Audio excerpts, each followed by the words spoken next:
Good evening, council, staff, members of the public. May I have a mover and seconder to call the meeting to order, please? Councilors Garwood and Alexander, that the regular meeting of council of the Township of Springwater, February 4th, 2026, come to order at 6:36 p.m. All those in favor? And that has carried.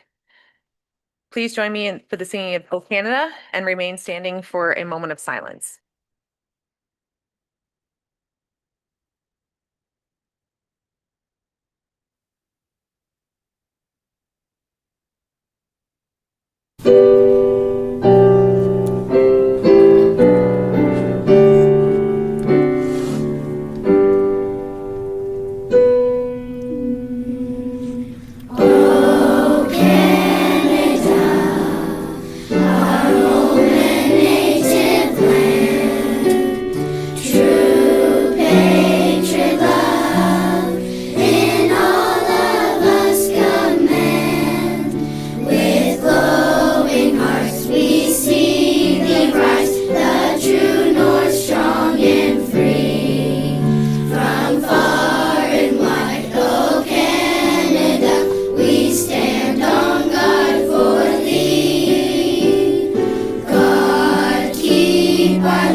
Thank you.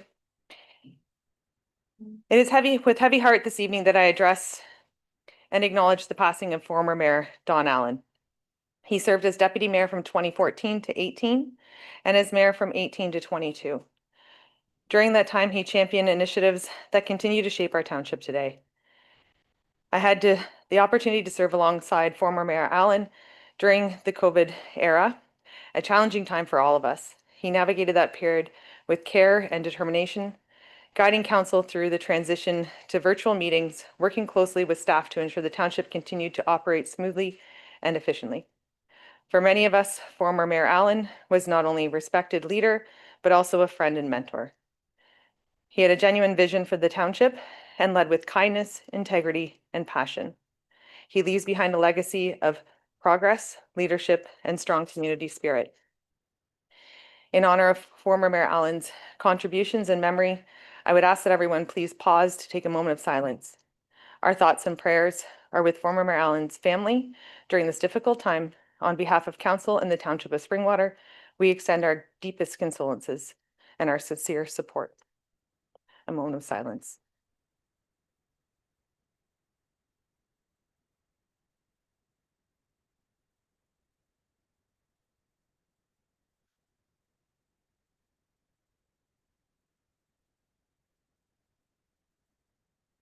Thank you.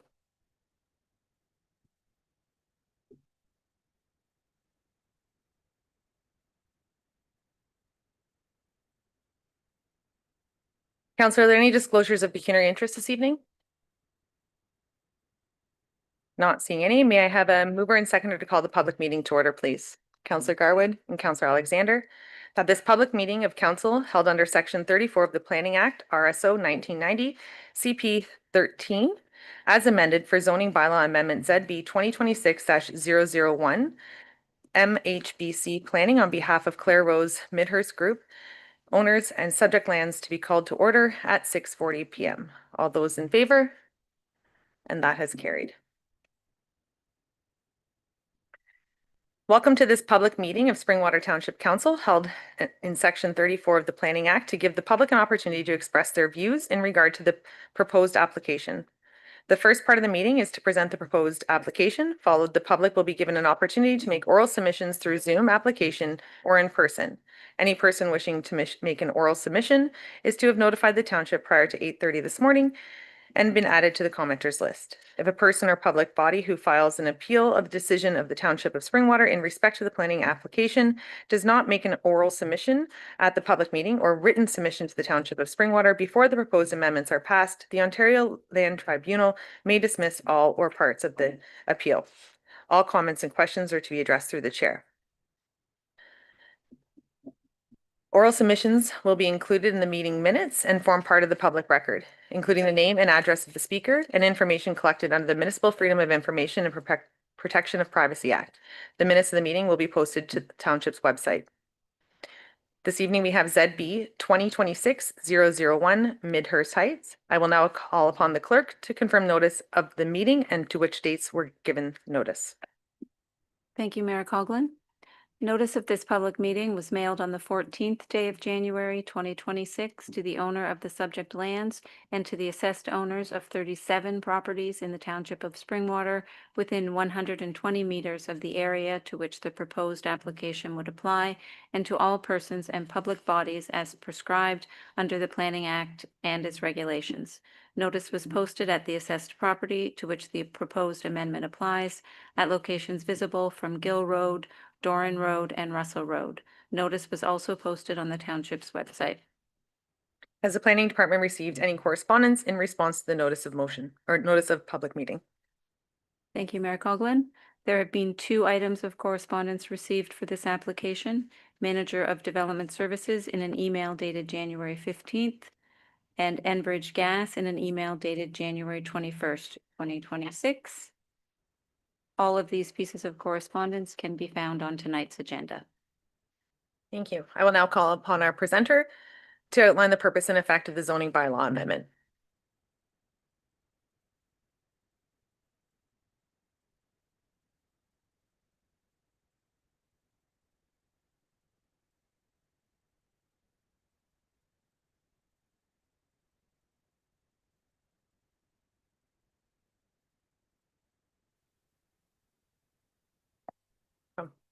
Welcome. Thanks.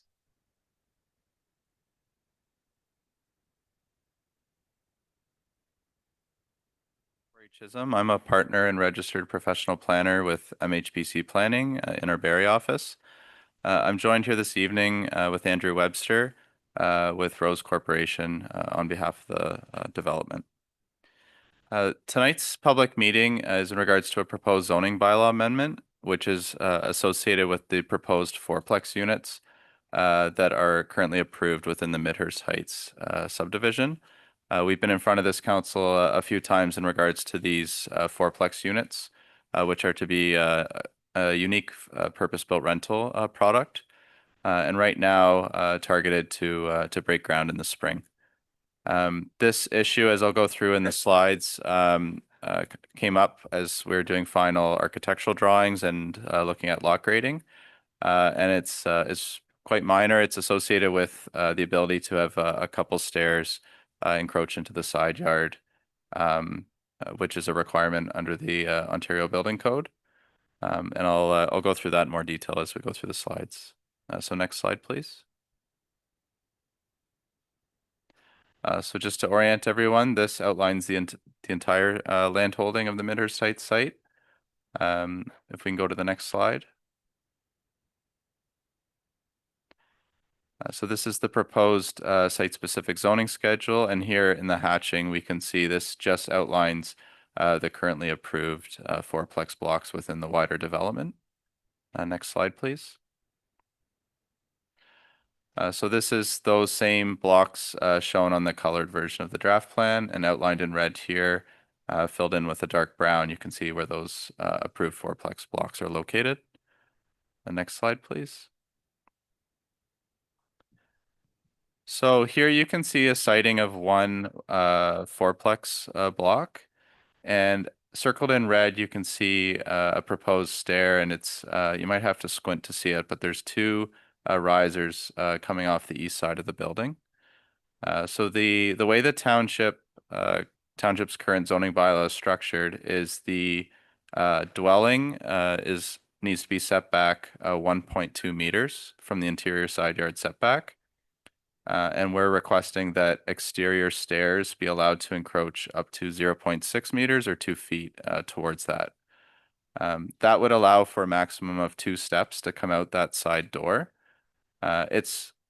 These stairs won't be required on every single unit. It ultimately depends on the final grading of each site. So ideally, most units won't require any stairs, but on certain ones, depending on the grading, we might need 1 stair or a maximum of 2.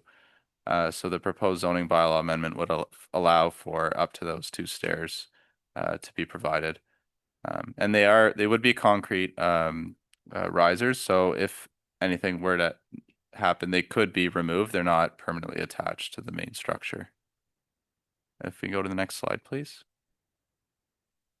So I think council has seen some of these images before, but on the left-hand side is an example of what one fourplex will look like from the street. It looks like 2 different single detached dwellings that are attached together, with each of those dwellings having 2 front doors, one going into each of the units. On the image on the right, you can see an example of where a side door would be located, where 1 or 2 of these stairs might be required depending on the final lot grading. Next slide, please. And this is a side-by-side. There's a nuance in the township zoning bylaw which allows attached garages to actually be located at 0.6 meters. So the image on the left shows what would be permitted as of right under the zoning today. The image on the right is what's proposed. So our client isn't proposing to push the garages over to the 0.6. They'll be in line with the rest of the building at the 1.2 meter setback. And we see there in brown the maximum of 2 steps coming out from the side at 0.6. So really what we're asking for today as far as an encroachment goes is quite a bit less than what is actually permitted in the zoning bylaw. Next slide, please. So here we just see the text of the proposed zoning amendment. Just another nuance is, as of right today, the way the township zoning bylaw is structured, stairs are allowed to encroach up to 0.75 meters in the front, rear, and exterior side yard setbacks.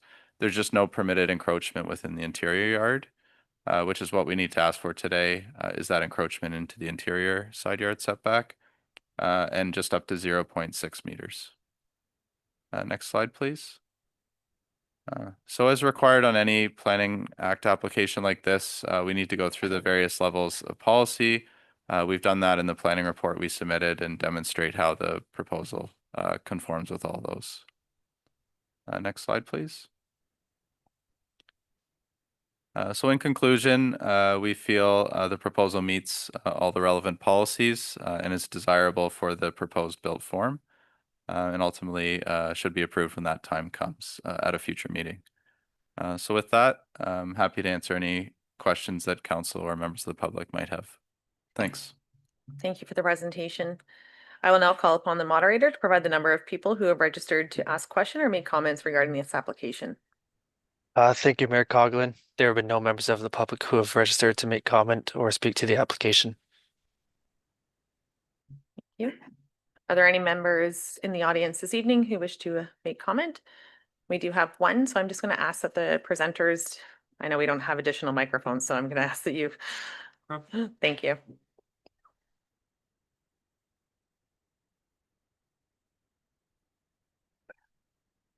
Hi there, how you doing tonight? My name is Rick Crook. I live at 716 St. Vincent Street. I think this is a wonderful proposal. I think this is what we really need.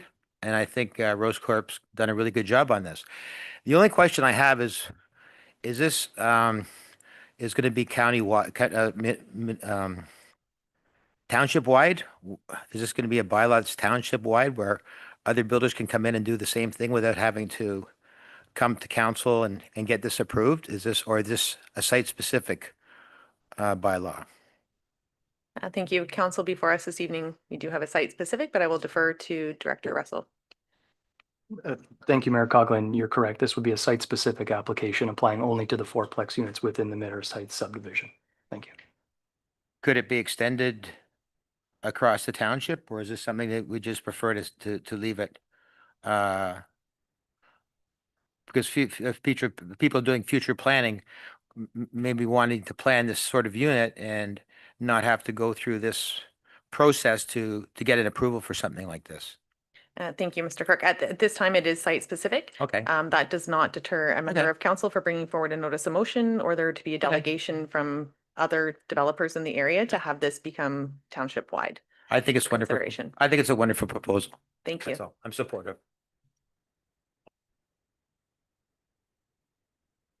Councillor Fisher? I just wanted to say for Mr. Crook's comments, I think even though this is site specific, many of the developers have come forward asking for small amendments as they go. Seems to be with our planning department fairly easy to do. So although this one seems site specific, I think that every site is a little specific, and that should somebody want to grow, they shouldn't be afraid to approach us and see what small things can be done. So. Deputy Cabral? Thank you, Mayor Coughlin, and through you to Director Russell? Director Russell. I'm sorry. I got brain freeze in Florida, believe it or not. Just on this here, this is specific to the stairs.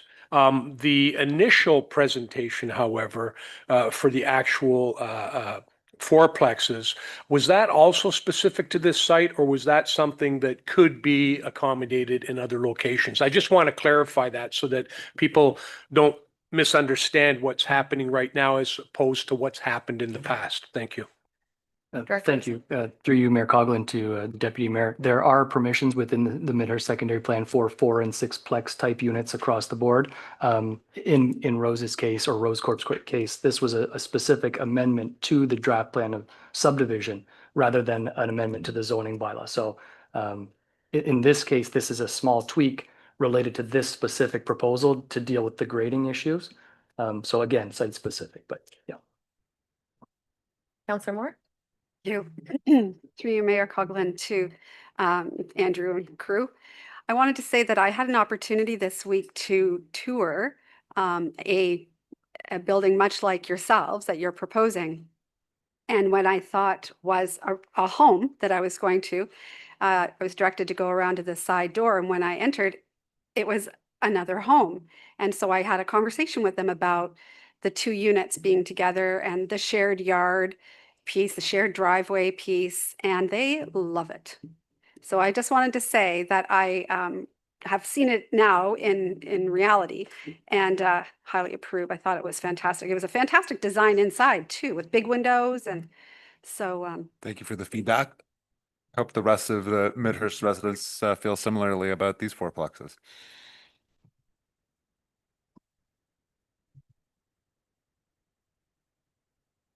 Deputy Cabral? Thank you, Mayor Coughlin. And this is actually directed at the presenter again. These units are joined at the garage, but the buildings themselves are separate. Is that my understanding?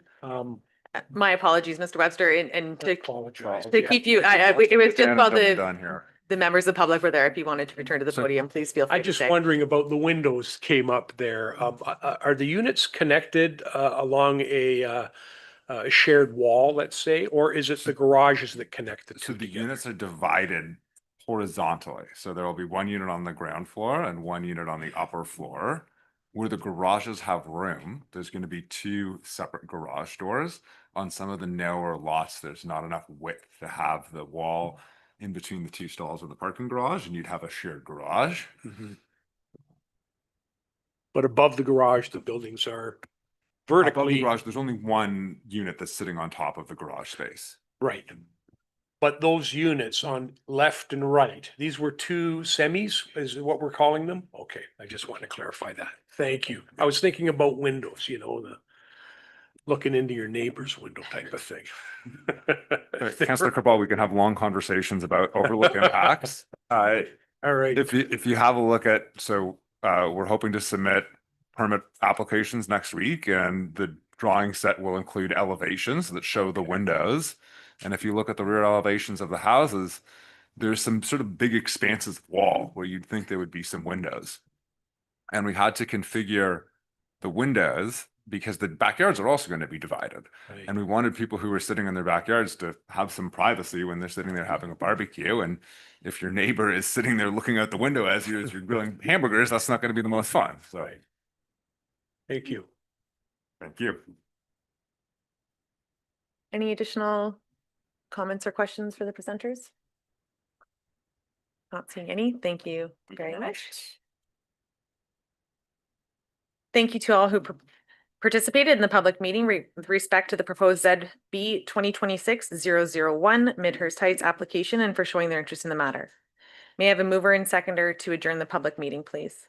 Councillor Moore and Councillor Fisher, that the public meeting of council held under Section 34 of the Planning Act for ZB 2026-001 Midhurst Heights does now adjourn at 6:56 p.m. All those in favor? And that has carried.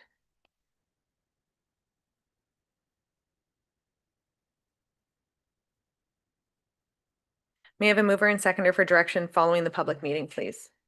Councillor Alexander, Deputy Cabral, that council having held a public meeting in accordance with Section 34 of the Planning Act RSO 1990 CP 13 as amended for zoning bylaw amendment ZB 2026-001 by MHBC Planning on behalf of Clare Rose Midhurst GP Inc., owners of the subject lands, having noted correspondence and input received, direct the application be referred back to staff.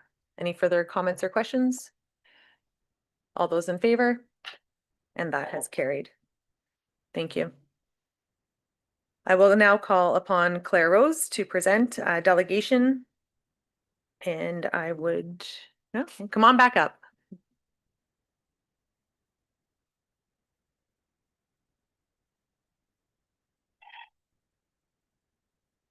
Good evening, Mayor Coughlin, members of council. My name is David. I'm with the Rose Corp, and you've met my colleague already, Andrew.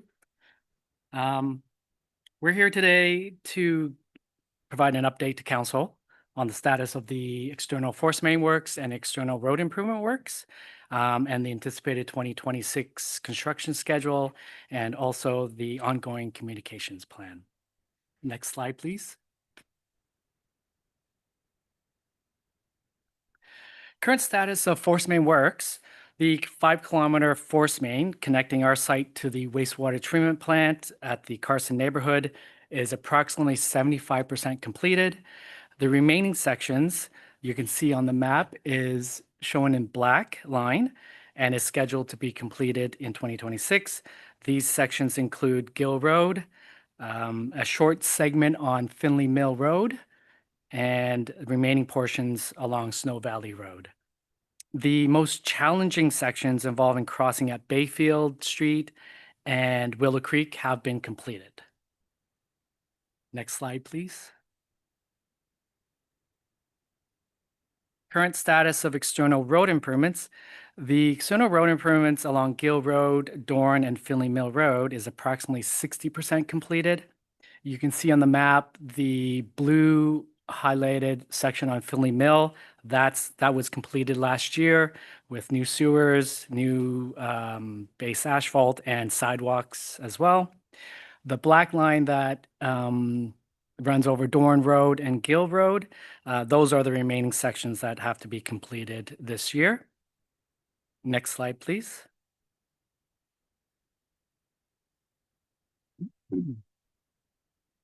The anticipated 2026 construction schedule. So there's going to be two works that's going to be involved, obviously the force main and the external road improvements. Our force main contractor is scheduled to mobilize this spring with 2 drill crews. They've committed to that. The first crew is going to begin working on Gill Road and anticipate to have that completed by the summer. And once that's completed, that same crew will reallocate to Finley Mill to finish off that small remaining section and hope to have that done by the fall. The second crew, also starting in the spring, will focus on completing the remaining portions on Snow Valley Road and, and have that completed by the fall. Once the force main's been installed, the final testing and commissioning will be planned to be completed mid to late fall. The other external program is the roadworks, road improvement works, and our contractor is expected to mobilize this summer to complete the underground sewer works and asphalt improvements on Gill Road and Dorn Road. and they anticipate to have that completed by the fall. In addition, utility and street light installations on Finley Mill and Doran will begin this summer, and with a completion anticipated before the end of the year. And then finally, the placement of the final top course asphalt on the 3 roads, that's Finley, Doran, and Gill, will be scheduled for 2027. Next slide, please.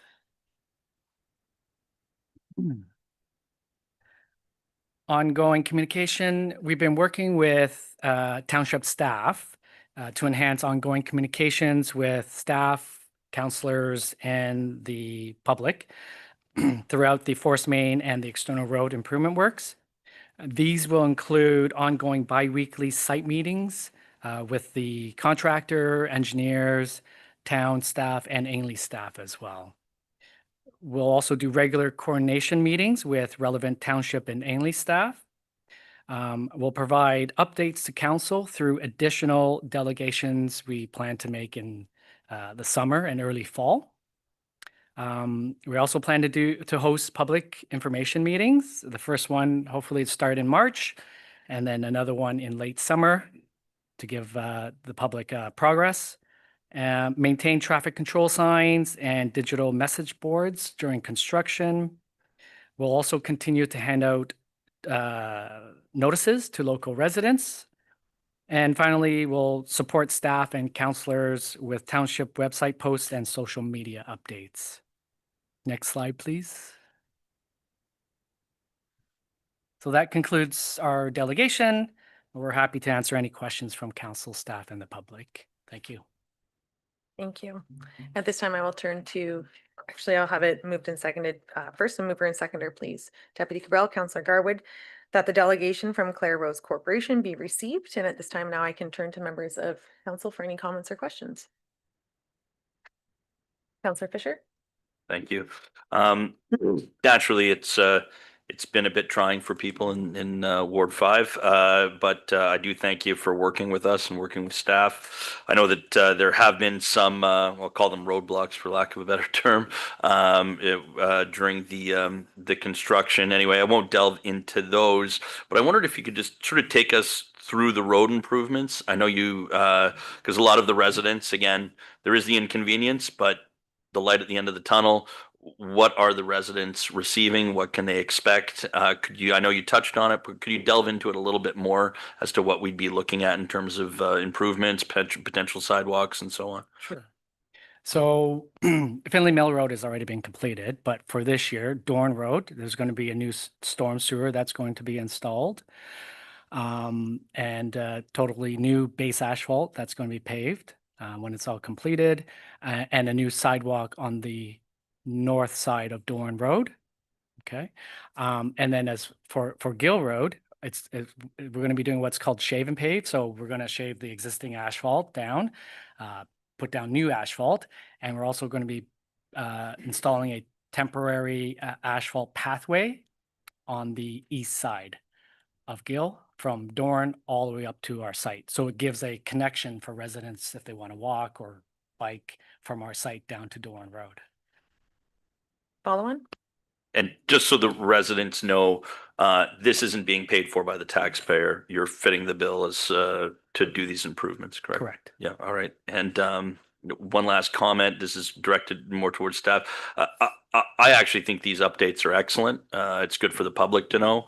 But I wonder, and I'm just throwing it out there, if in time we can sort of also have the same updates for Craig Road coming forward. Because I know, as a bit off topic, but as people in the neighborhood are talking about yours, naturally the conversation of Craig Road keeps coming up. I know it has nothing to do with you, but I do like updates like that, and people are looking as this improves and they will see traffic coming down your new streets.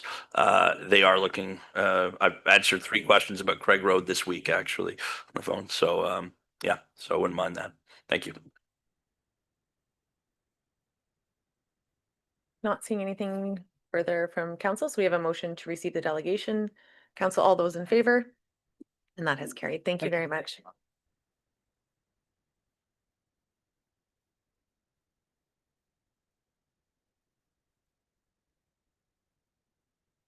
We will now be moving on to question period. As our meeting from last or 2 weeks ago was deferred to this week, we have extended the number of questions for question period. At this time, I will turn to Clerk McDonald. Thank you, Mayor Coughlin. Just asking if Mr. Spring is in chambers? Mr. Spring?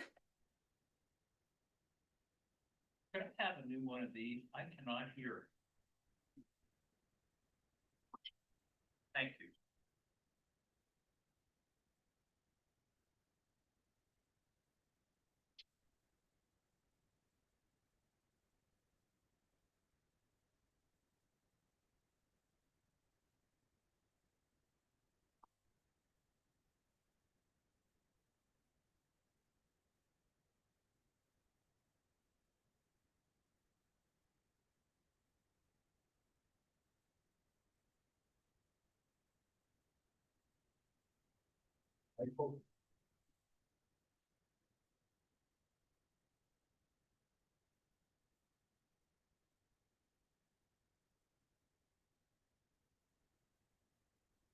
John Spring, 2438 County Road 92, Elmville, Ontario.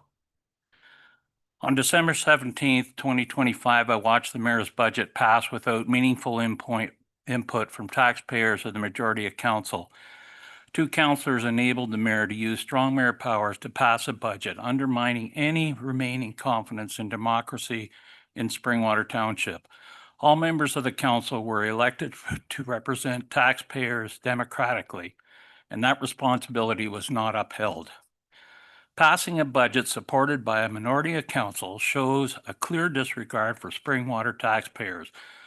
Many mayors across Ontario have refused to use these powers, recognizing that they erode local democracy. Yet in Springwater, the mayor used them to pass a budget that substantially increased taxes, along with several other decisions and actions that have undermined the democratic process. What makes this worse is the attempt to mask the true tax increase by drawing from the Tax Stabilization Reserve. This fund was created to address unforeseen expenses and to soften sudden financial shocks, not to conceal the real size of tax increases. The actual increase is 11.2%, but it is reported at 8.26 only because reserve funds were used in the 2026 budget. Council should put an end to this misleading practice. Simcoe County Council has held its increase in 26 to 2%. Why is it they manage responsibly while Springwater cannot? The mayor has claimed past councils kept taxes artificially low, forcing today's increases. I ask her to clearly identify what spending was delayed, helping the mayor justify this large increase. I have found no evidence of this. Finally, with the loss of land to Barrie, we no longer need to service this area. In reality, this should mean fewer staffing and operational costs. What is the mayor's plan to adjust accordingly? Taxpayers cannot sustain increases at this level year after year. Continuing on this path is financially irresponsible and shows a lack of respect for the residents of Springwater Township. Thank you. Thank you.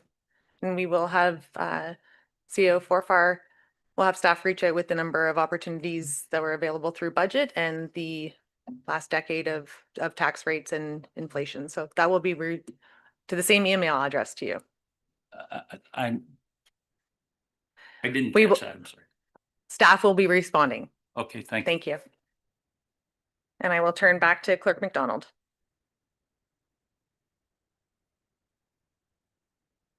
Thank you, Mayor Coughlin.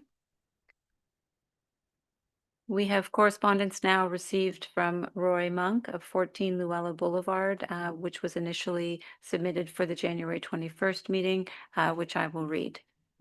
Since being granted strong mayor powers.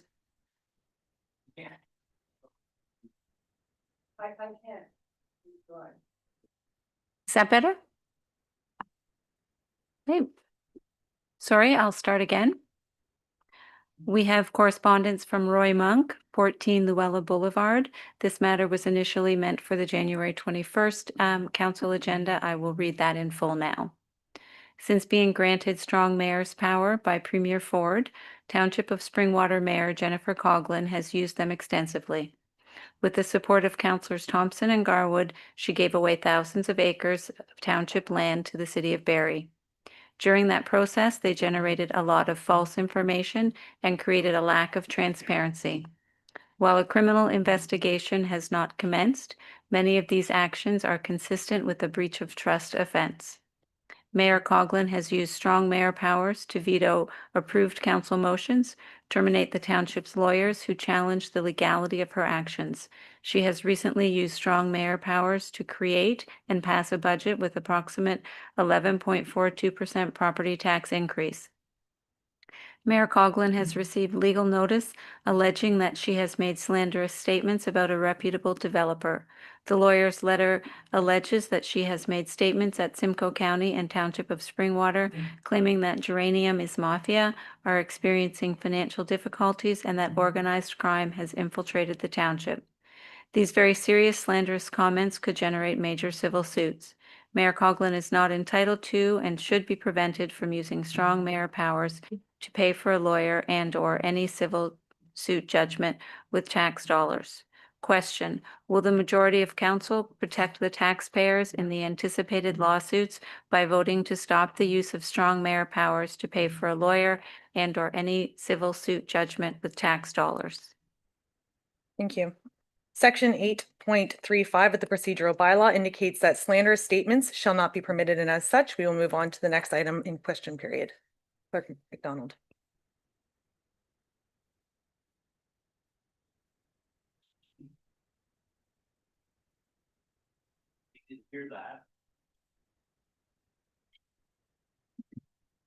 Section 8.35 of the procedural bylaw indicates that slanderous statements shall not be permitted. As such, we will move on to the next item in question period. At this time, we will allow Clerk McDonald a moment to retrieve a additional device. And we will move on to in person. We have Christine Nugent, of Highway 93 in person. Councillor Fisher, Sorry, I misunderstand. What was slanderous? the allegations. What portion of the allegation? I could barely, what portion of the allegations? We're alleging that they're slanderous, so. Councillor Fisher, you received this 2 weeks ago. You have read it, you understand it. It has now been read into public record. I never said it was There is slanderous, though. no- You were saying it's, I, as chair, am, you're deeming it to be that slander? is correct. What section of it? I have read it, you're correct. Thank you. But yes, thank you for providing it. But what section is, we're telling a member of the public that it's slanderous, but we're not telling him what portion of it is. I just see something wrong with that.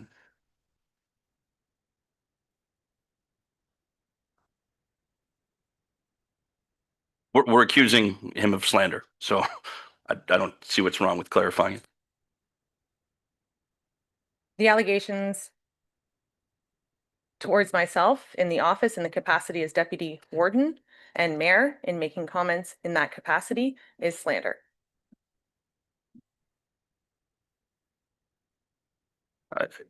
And again, question period is not open for debate. And I can pull up that portion of the procedural bylaw if you would like to. And if you would like to challenge that, we can open the procedural bylaw and move forward. I don't feel right for our chair saying that it was a slanderous comment. If it's proven to be true, it's no longer slander. I'll leave you with that. Clerk McDonald? Through you, Mayor Coughlin. I believe that Mayor Coughlin perhaps was just referencing the particular section of the procedure bylaw indicating that where it's perceived that something could be sort of offside, we would not permit any questions or commentary about that. We're now moving on to our next presenter. My name's Christine Nugent. I live at 2687 County Road 92. I requested to speak here today to the mayor, through the chair, to Mayor Coughlin.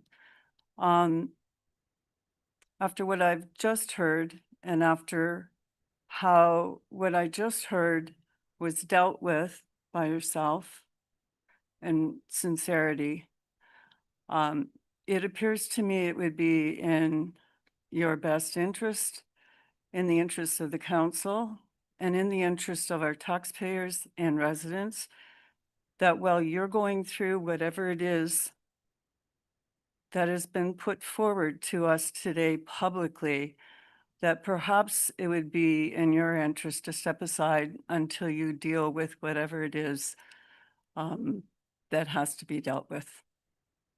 And that's what I came here to say. Thank you.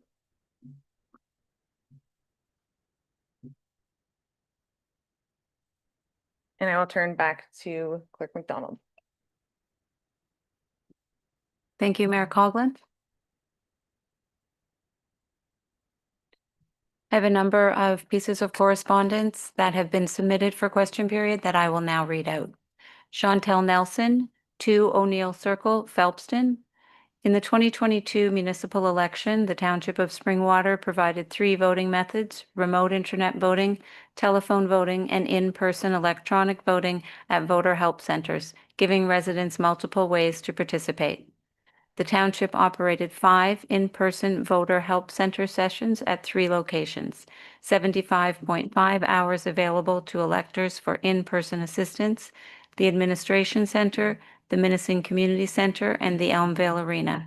However, none of these locations were in wards 2 or 5, meaning electors in those areas, along with the majority of Ward 4, had to travel considerable distances to access in-person voting or assistance. As council reviews voting options for the election, how will it ensure fair and equitable access to in-person support across all wards while maintaining the accessibility of online and telephone voting? Continuing to offer both methods represents a fair and balanced compromise, allowing residents to vote online if they wish or in person with support. We also have correspondence from Liz Grummett, 8 Maltman Court. Council, the township's own costing shows that in-person electronic plus remote internet telephone voting is the most cost-effective and accessible option at $4.61 per elector. Traditional paper ballot with tabulators costs more at $5.02 per elector, while vote by mail with tabulators is $4.75 per elector. Why would council choose to pay more per elector for less convenient options that move Springwater backward when remote internet and telephone voting deliver the best value and broadest access for voters? We also have correspondence from Mike Douglas, 746 St. Vincent Street. With Springwater Township spanning over 523 square kilometers, many seniors and not-so-senior residents with mobility or just simple transportation challenges rely on electronic and telephone voting to cast their ballots safely, privately, and independently from home, school, or work. Given the typical low vote counts and even the small handful of residents who physically visited the 3 open house sessions regarding this topic, will council commit to preserving these convenient and accessible voting options rather than making it more cumbersome to participate in the democratic process? We have Layla Potts, 15 Howden Street, Elmvale. Accessibility and security are not opposing goals. Any responsible, modern voting system must deliver both.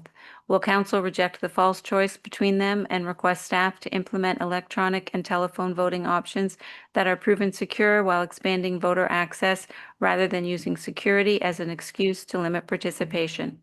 Concerns about voter information letters being stolen from mailboxes can be addressed through straightforward safeguards. For example, as outlined in a report dated September 3rd, 2025, titled 26 2026 municipal and school board election alternative voting methods written by the township clerk. Electors could enter their date of birth before using the unique code on their voter information letter or sending an additional one-time password via email or text would significantly enhance security and protect against misuse. Given these practical and effective solutions, will council commit to advancing secure, accessible voting rather than restricting voter choices under the guise of security? Heidi McAlwain, 1434 Floss Road 7 East. If this council is truly committed to increasing voter turnout and meaningful public participation, convenience and accessibility must be treated as essential. During council's recent discussions on this matter, it was noted that nearly 90% of Springwater ballots were cast either electronically or by phone in the 2022 election.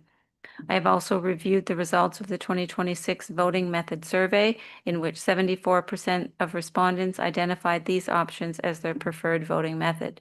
Additionally, while there was low voter participation in the survey overall, only 11 residents in total attended the 3 open house events. While I understand that weather may have contributed to the low in-person turnout, there were approximately 200 surveys submitted. These results also show that more than 90% of participants choose to engage by electronic means. Given these very clear indicators, will council affirm on the record that retaining electronic and telephone voting is vital to ensuring all residents have a fair opportunity to shape how Springwater is governed? We have correspondence from Mike Campbell. I am totally in favor of electronic ballots. In my humble opinion, it will raise the total vote, which is ultimately what democracy wants. Finally, we also have Aubrey McLaren, 1373 Floss Road 8 East. Many Springwater residents, particularly students and young adults like myself who are away for school or work but maintain a permanent residence here in Springwater, are simply unable to be in the township during the voting period.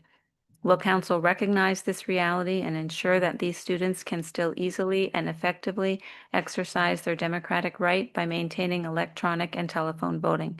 It's 2026. Let's not move backward, but instead meet people where they are. At this time, we can open to any members of the gallery this evening for any additional comments or questions, questions.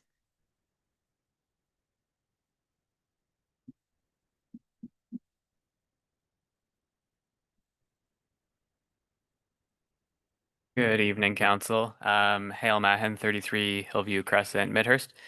This is the first meeting since a couple of articles have come out in Barrie today about the financial compensation that the township will be getting from the city of Barrie for the boundary adjustment. I'm disappointed that the boundary adjustment happened. I think a lot of people are as well, but taking 2026 as a new year and seeing the the possibility of compensation, I'm trying to think through what it would be best to allocate that compensation towards. I think that we lost a lot of potential opportunity from the lost lands, unfortunately, but I think that it's a possibility that with some of that compensation invested in the right ways, it might be possible to make some of that back. I don't think it'll fully come back, but I think that's a priority for this council to deal with. So I wanted to see what the council thinks about that question, and sort of if there's areas of priority investment that should be made.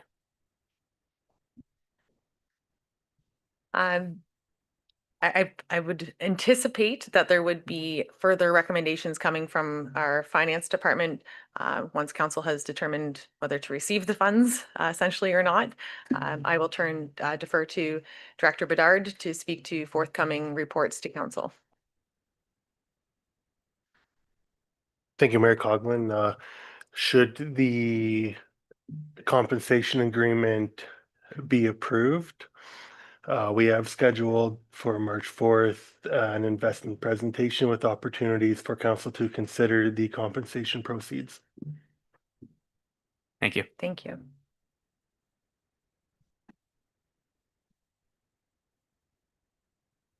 Additional questions this evening? Not seeing any. May I have a mover and seconder for the minutes of council, please? Councillor Moore and Councillor Garwood, that the minutes of council listed herein be approved as presented. the minutes of the regular meeting of council, December 17th, 2025. 2, the minutes of special meeting of council, December 17th, 2025. 3, the minutes of special meeting of council, closed session of December 17th, 2025. 4, the minutes of the regular meeting of council of January 21st, 2026. 5, the minutes of special meeting of council, January 21st, 2026. And 6, the minutes of special meeting of council, closed session of January 21st, 2026. Are there any questions on these minutes? Not seeing any. All those in favor? And that has carried. We'll now move on to our boards and committees. I'm mover and seconder for this, please. Deputy Cabral. And a seconder, Councillor Alexander, that the minutes of the boards, committees, and other organizations listed herein be received as information. 1 is the minutes of the NBCA board meeting of October 24th, 2025. 2 is the minutes of the Huronia West OPP Detachment Board meeting of October 28th, 2025. And 3 is the minutes of the Elmville District High School Donation Fund Ad Hoc Committee of November 19th, 2025. Are there any comments on these minutes? Not seeing any. All those in favor? And that has carried. And now we'll move on to correspondence from the Elmville Business Improvement Area regarding dedicated municipal funding and economic development support. And I will have this moved by Councillor Garwood and a seconder to get it on the floor, please. Councillor Moore. And that the motion is that the correspondence from the Elmville Business Improvement Area regarding the dedicated municipal funding and economic development support received January 26th be received as information. And I will turn to Councillor Garwood. Thank you, Mayor Coughlin. I will read the letter and then I'll speak to it after. Dear members of council and Township of Springwater staff, on behalf of the Elmville business community, we are writing to formally request dedicated municipal funding and economic development support to advance the continued development of the downtown core of Elmville and its local businesses. Local businesses, in partnership with the Elmville Business Improvement Area, are working collaboratively to strengthen downtown Elmville, support the local economy, and enhance the character and vibrancy of our main street. Our shared goal is to create a welcoming, economically strong downtown that serves residents, attracts visitors, and contributes to the overall prosperity of the Township of Springwater. This ongoing effort reflects the pride, commitment, and personal investment we have in the success of our community. While the BIA remains committed to this work, the responsibility of driving meaningful economic development has placed significant strain on volunteers and business owners who are already managing day-to-day operations. Downtown revitalization requires sustained funding, professional expertise, and coordinated leadership, resources that are beyond the capacity of the BIA to provide on its own. Through our council representative, Councillor Garwood, the Elmville BIA has repeatedly advocated for the appointment of an economic development officer and an updated economic development strategy that reflects the current business climate and needs which have significantly changed since 2010. Year after year, those efforts have been met with disappointment. It's time for this to be addressed. We respectfully request that the township allocate dedicated funding to support a focused economic development function and updated strategy. This funding would enable the involvement of a dedicated economic development resource to lead strategic planning, build business attraction and retention, tourism development, marketing initiatives, and access to external funding opportunities. Without this investment, progress will remain limited and difficult to sustain. Communities such as Stayner and Creemore demonstrate that direct municipal investment, paired with professional economic development leadership, resolves in thriving and recognizable main streets that support small business and strengthen local economies. We believe that a targeted investment in downtown Elmville will deliver long-term strategic, economic, and community benefits for the Township of Springwater as a whole. We would welcome the opportunity to meet and discuss specific funding options, staffing models, and next steps. Thank you for your time, consideration, and continued support of Elmville's local businesses and economy. Respectfully, Crystal Graveson, Elmville BIA President, on behalf of the BIA as endorsed by the board. So further to this correspondence being sent to council, of course, I've been very vocal regarding the economic development resources that not just Elmvale requires, but the municipality as a whole requires. And while the Elmvale BIA, of course, advocates for businesses and is made up of businesses from within the BIA's settlement area, the resources and the request applies to all businesses in Springwater.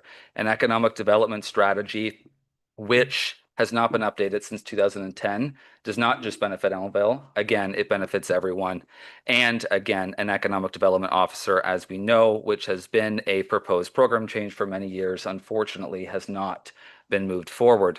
Now, coming up later on the agenda, of course, we have the discussion around Bill 76, the Barrie Springwater Oromodonte Boundary Adjustment Act 2025, which, as we know, a part of the compensation provided does provide $850,000 to the Township of Springwater to be used exclusively for the purposes of funding dedicated economic development resources and economic development initiatives. So while that funding could be available to the municipality to move those economic development resources forward, the BIA felt unanimously at the board level that it was important that those concerns are heard at this table.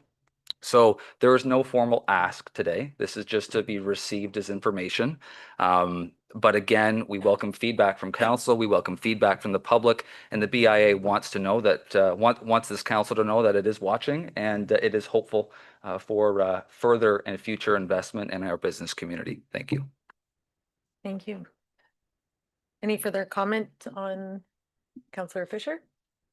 Thank you. Thank you for bringing this forward. And I do appreciate the BIA's letter is well written. I'm certainly not opposed to it. I know it's not an ask tonight. I'm certainly not opposed to it. I would just need a lot more information as to how those funds would be utilized, how they would be directed, in how the BIA believes that would spur economic growth. So a lot of I think it scratched the surface, right? I could potentially be in support in the future. Again, there's just a lot of questions I'd have to really determine, is it targeted and will it be effective, or is it just funding something and how will that end? So certainly interesting, and I thank the BIA. Please, I know you sit on it. Thank them for sending it forward, but probably a bit more of a conversation in the future. Councillor Garwood and then Deputy Cabral. Thank you, Mayor Coughlin, through you to Councillor Fisher, and I appreciate the comments, and you're completely correct. This is a start, and this is that starting point. And when the BIA came to me at a recent meeting saying, how do we get our message out there? How do we advise not only the greater Springwater community, but council as a whole? This was the avenue that was chosen. Now, when it comes to the future, of course, starting with the strategy is also the foundation for us to determine an appropriate level of investment in our community. We know that just hiring an economic development officer does not solve the problem. That is, again, step one of the discussion. We are, I believe, one of 3 municipalities in the county of Simcoe that does not have economic development resources that is specifically there to support that business growth.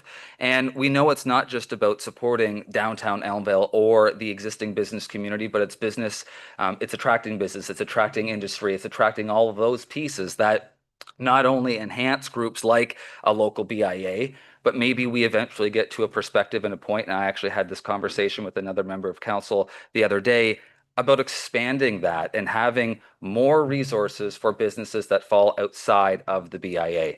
The deputy mayor knows this, having sat on the BIA last term. The BIA is forever growing. We have associate memberships available for businesses that fall outside of that settlement area that can be a part of the conversation. Obviously, it is very Elmvale centric, but again, we're trying to build out resources for businesses and be an avenue for information, not just running a couple events each year in our community and promoting tourism. So there's really 2 avenues, but the BIA is only so big.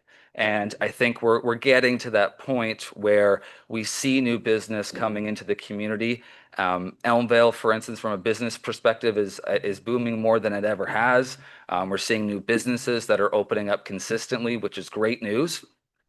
But then we need to take that next step. And that's really where the BIA is saying we would love to be a part of that conversation. Let's get a strategy in the future. Obviously, it's not a midstream item that I am recommending that we fund right now. I would like to see that as a part of a next council future budget consideration during that budget period.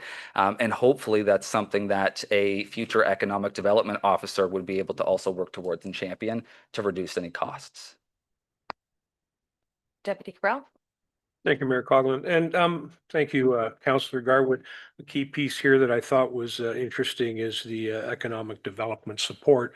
And although I would be looking at it more as a Springwater encompassing type of thing, because, you know, we do have the BIA up in Elmvale, but we really don't have anything down on Bayfield Street. And I would anticipate at some point in time, you know, we'd hope that the Bayfield Street corridor would start to, you know, become a little bit more robust. There are businesses down there that don't get an opportunity to do a whole lot of self-promotion.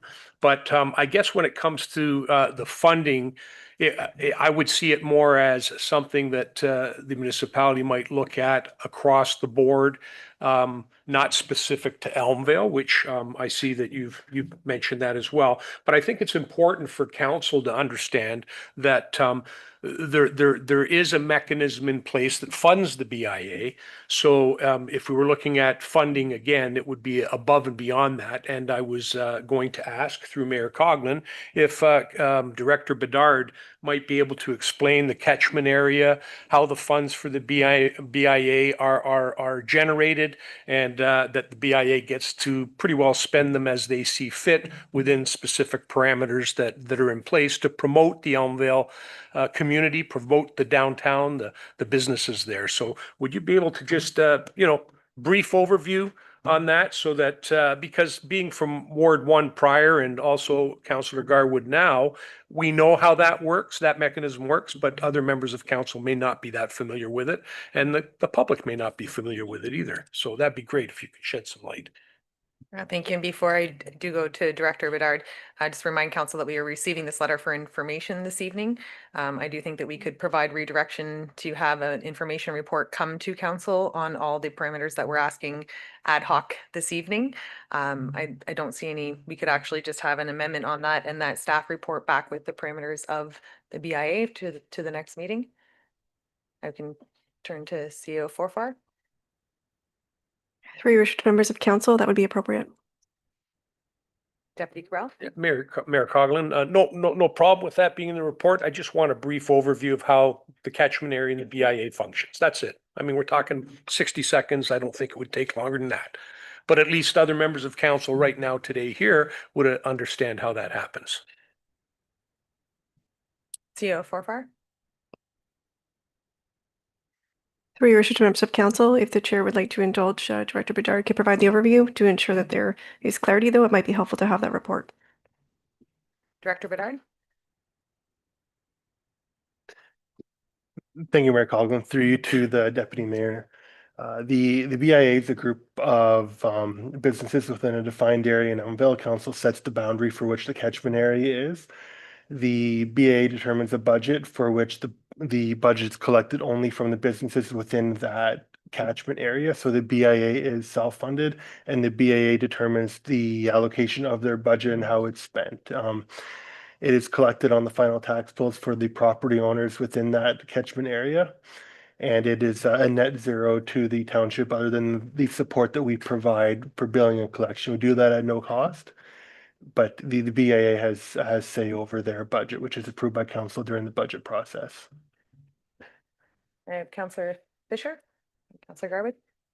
I'll be brief. I just want to echo the sentiments of our deputy mayor. You know, each, I'll call them ward, but certainly the north and the south, they sort of have their own makeup. You know, so I believe as much as I do agree we need to treat it as Springwater wide. And I think that in time we do that. You know, I also have to acknowledge that Elmvale has its own flavor and the Bayfield Street corridor is going to have its own flavor. So I think that there's certainly collaboration, but also it is a bit, there is a differentiation. And in time, I would definitely like to know, certainly not tonight, but about the strains that those businesses are facing. It was mentioned in that letter.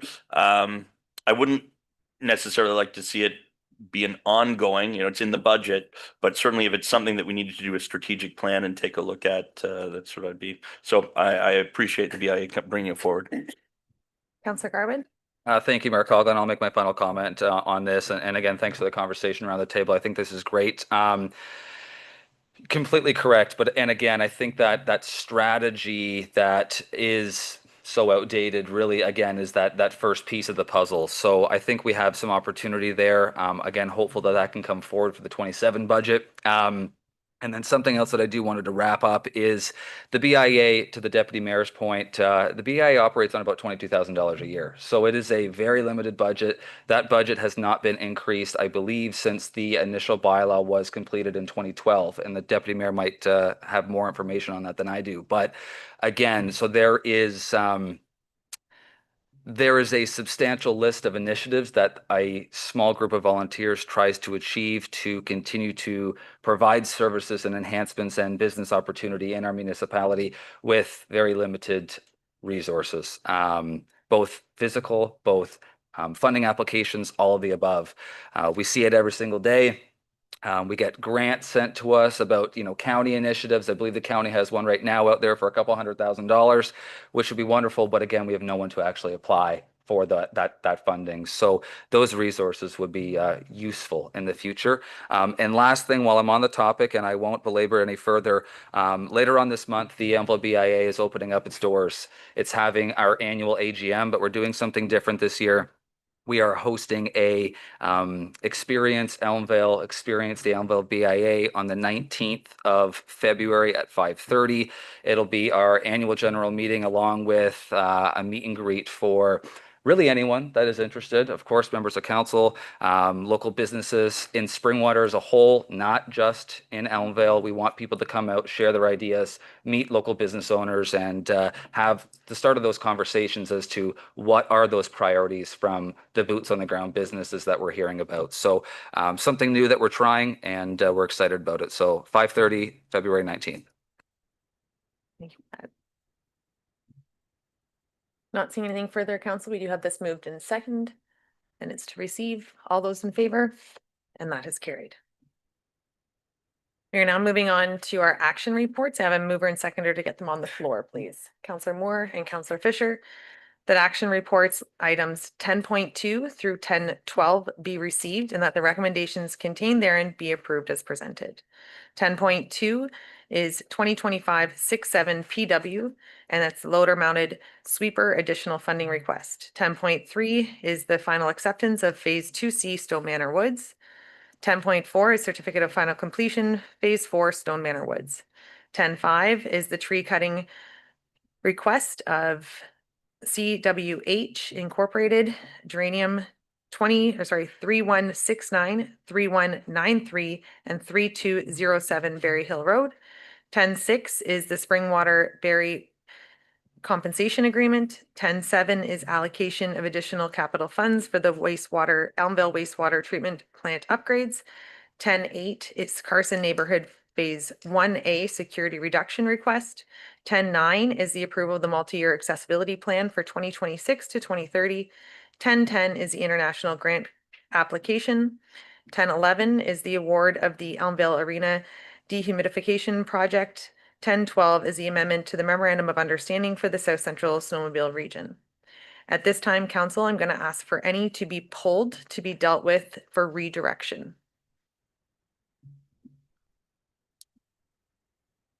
Comments or question on any remaining? Councillor Moore. Question. Yes, please go ahead. Thank you. I just will take 2 seconds though to pull it up. I wanted to speak about the cost for the cross-border servicing.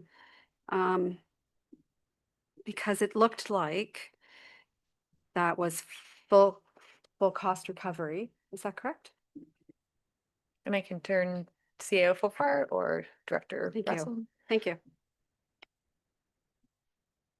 For your restricted members of council, the cross-border servicing agreement is currently underway as per previous direction, and it is intended to be full cost recovery.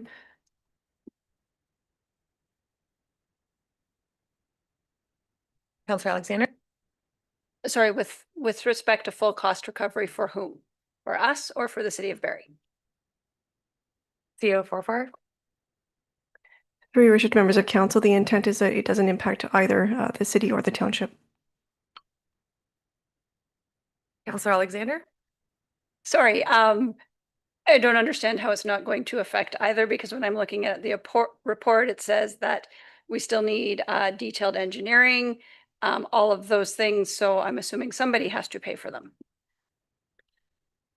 CAO Fofar? Through your restricted members of council, the spirit of the agreement is that any required upgrades and extensions to servicing would be carried and borne by those that are benefiting, which is the development and community.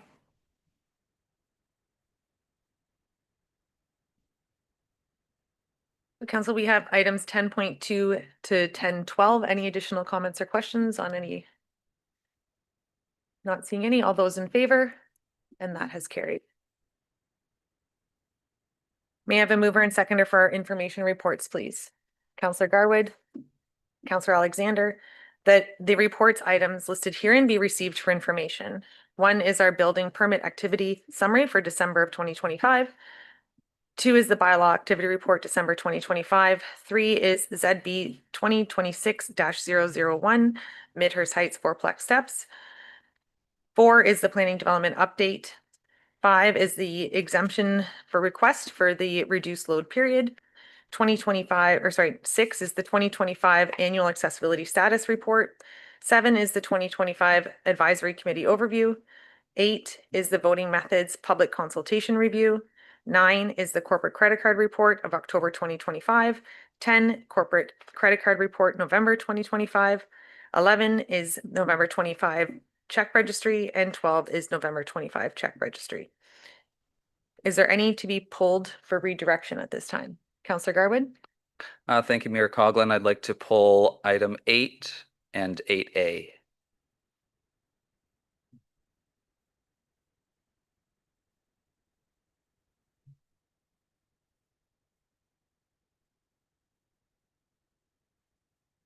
Any other items to be pulled for reconsideration or redirection? Any comments on the remaining reports? Not seeing any at this time, council. We will be voting on items 1 through 12 with the exception of 8 and 8A. Council, all those in favor? And that has carried. We'll now move on to item 8.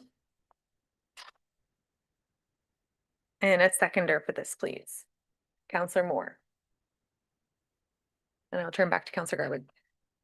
Thank you, Mayor Coughlin.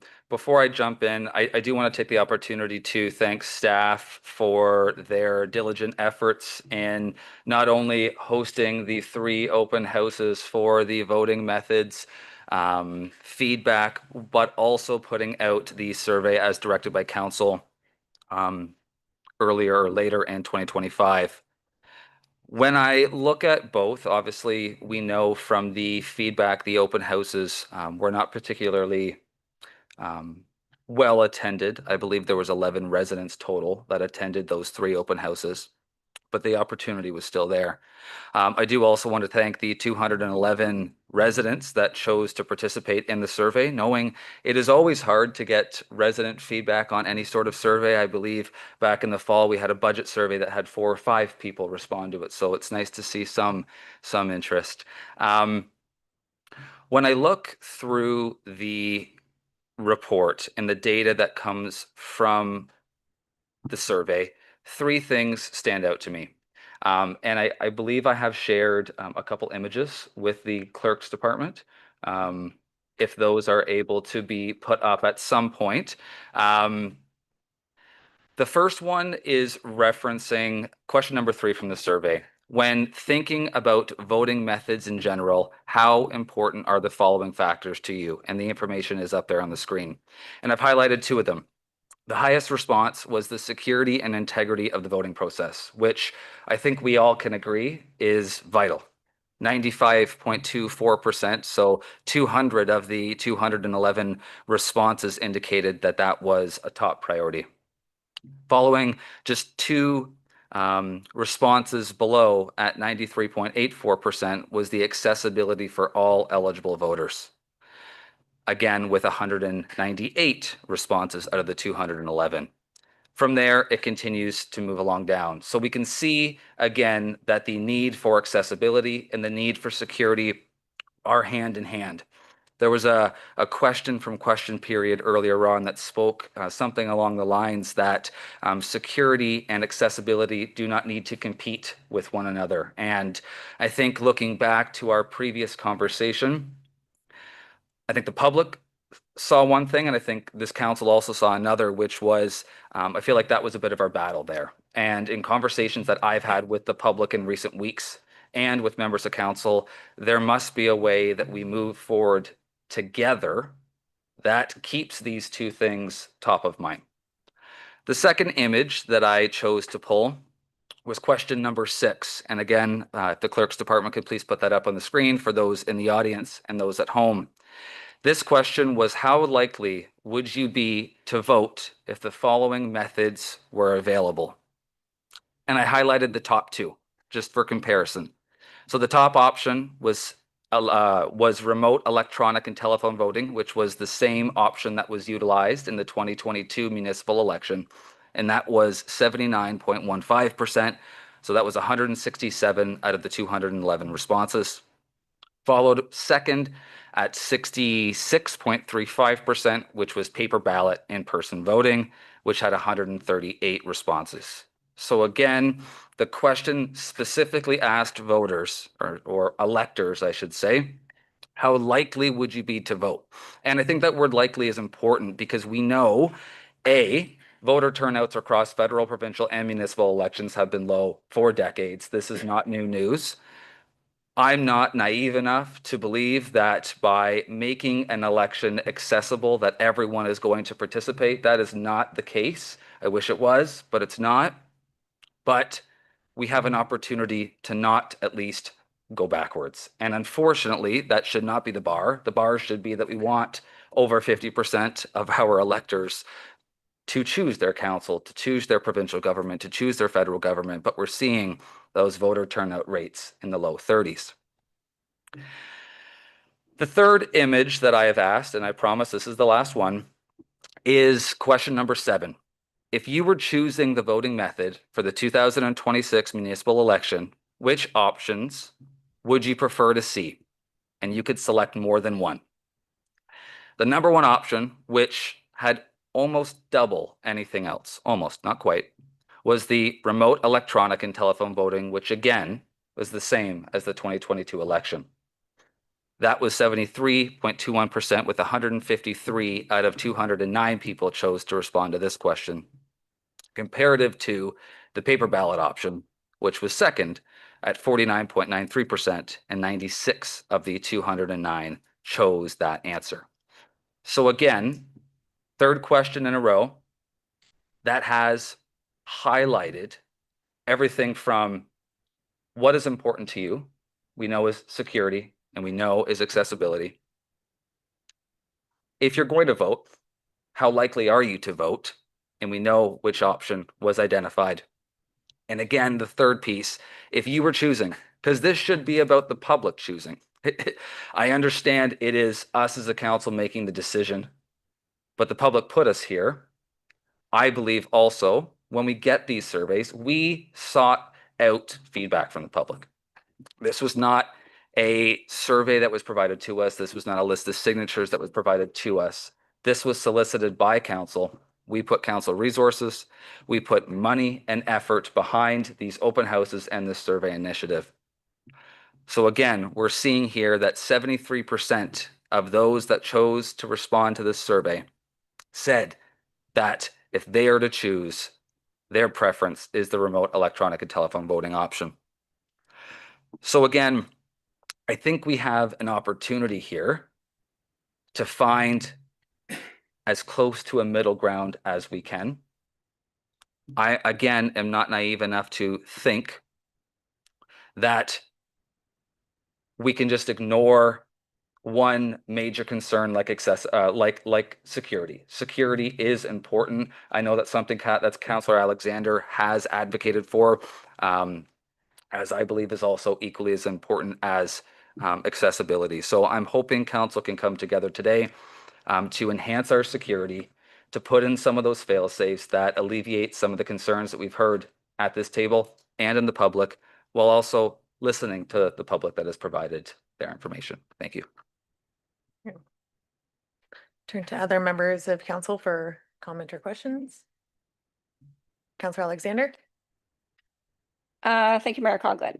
So a couple things. I do want to thank all of the members of the public who did do the survey. I think it was interesting information and it's important information to have. I think when we look at those results, and I'm not discounting anybody who filled out the survey or anyone that is in favor of online voting, I think it is somewhere where I really would like to get to.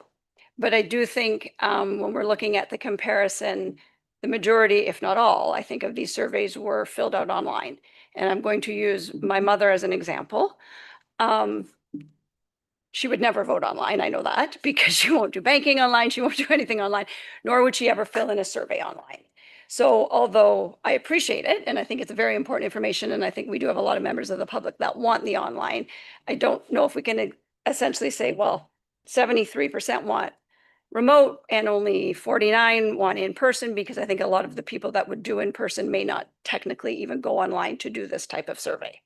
Now, not discounting, there is still a lot that want remote. So as you mentioned, my biggest concern has always been the security piece of it.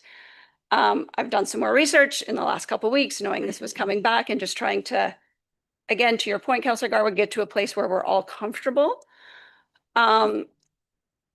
So when I was looking at kind of different articles and different research that I could find online, what I believe is in front of us right now is essentially a two-factor authentication with which is a date of birth and a mailed PIN.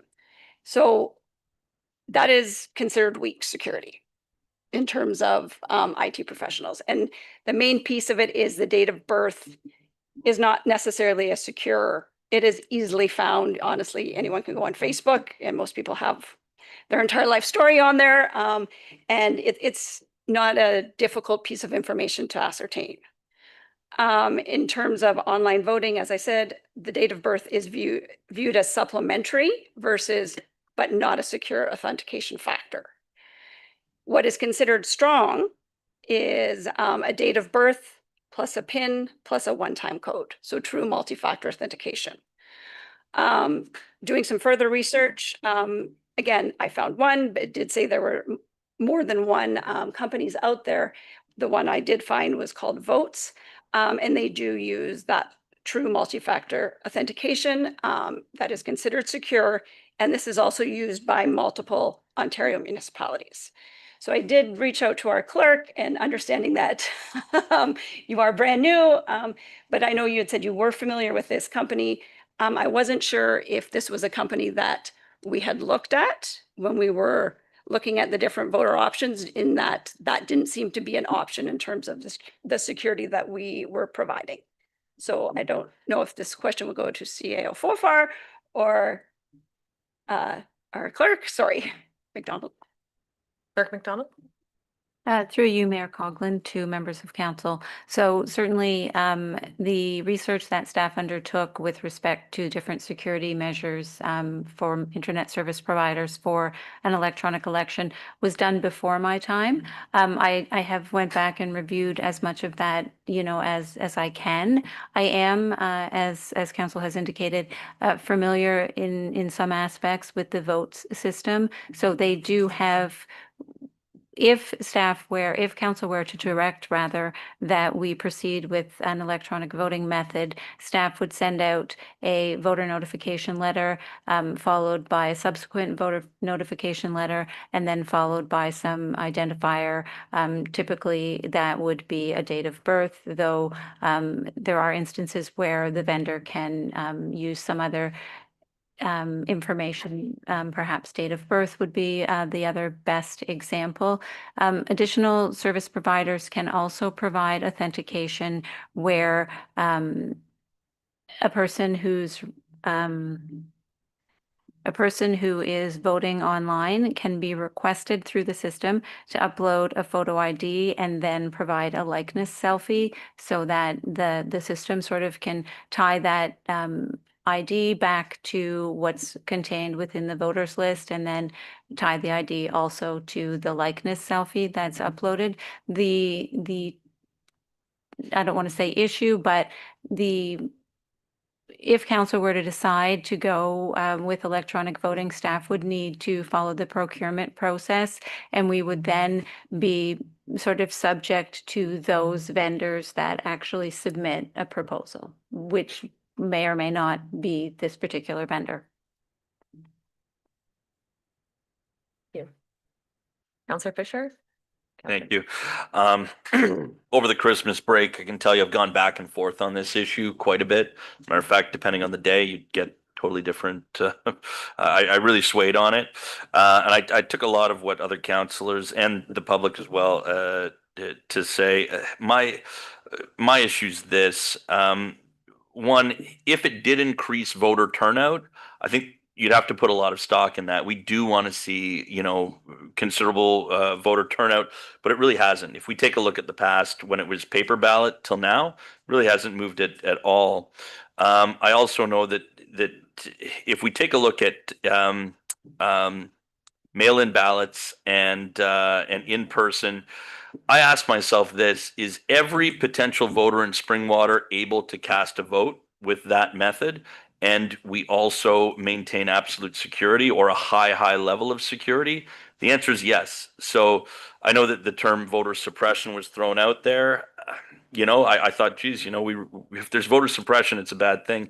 I just don't feel that it is. I actually feel that every member of the public can vote. And to Councillor Alexander's point, many elderly people, a few of which I've spoken to in my neighborhood, they don't want to do it online. They actually prefer the security. I think we live in an age these days where a lot of people get scammed and they're a bit paranoid over it, rightfully so. So they don't want to do that. I also have to take a look at the fact that cities like Toronto, entire provinces, are not willing to do it for those very same safety concerns. And my last point, and I really do thank everyone that took the survey, regardless of their opinion, I really do. But I do think if we are making data-driven decisions, those were 200 people of 20,000 people. So is that really a sample? And again, to Councillor Alexander's point, many elderly people, we put it out to them over Facebook. They had to go online and take that survey. So we're actually capturing a group of people who are already tech savvy or willing to do that. So in my opinion, is this a really accurate sample of people's opinions? I think you'd agree just the numbers alone, 200 of 20,000. No, it's not, right? So unfortunately, although I've gone back and forth on the issue, I would like to maintain or go back to mail-in and paper ballot. Deputy Carell? Thank you, Mayor Coughlin.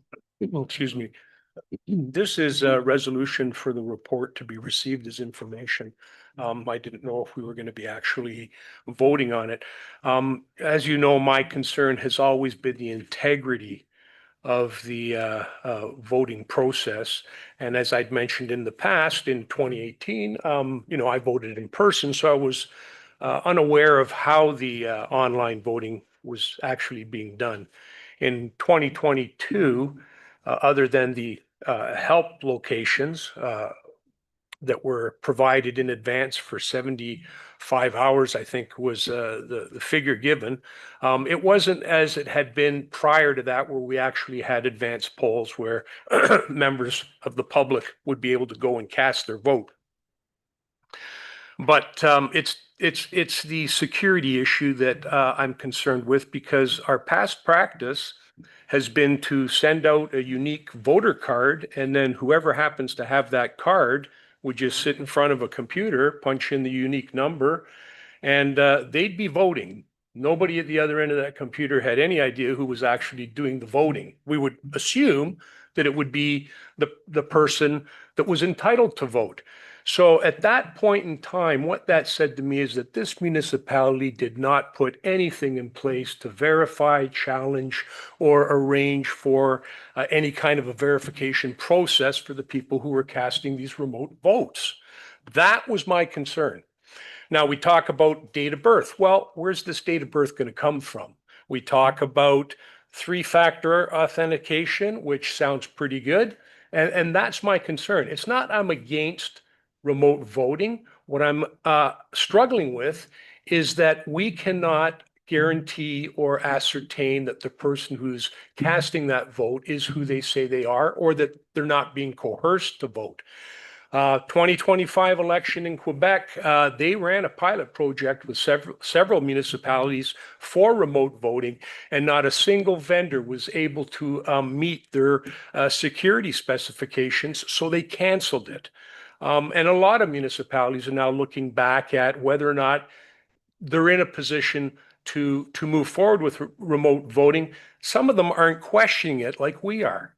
And I think actually for us to be questioning it is exactly where we should be. So I guess my question would be, if we're talking about procurement, then that means that we're actually going to go out and ask people to provide a tender to us that we can look at and decide to accept.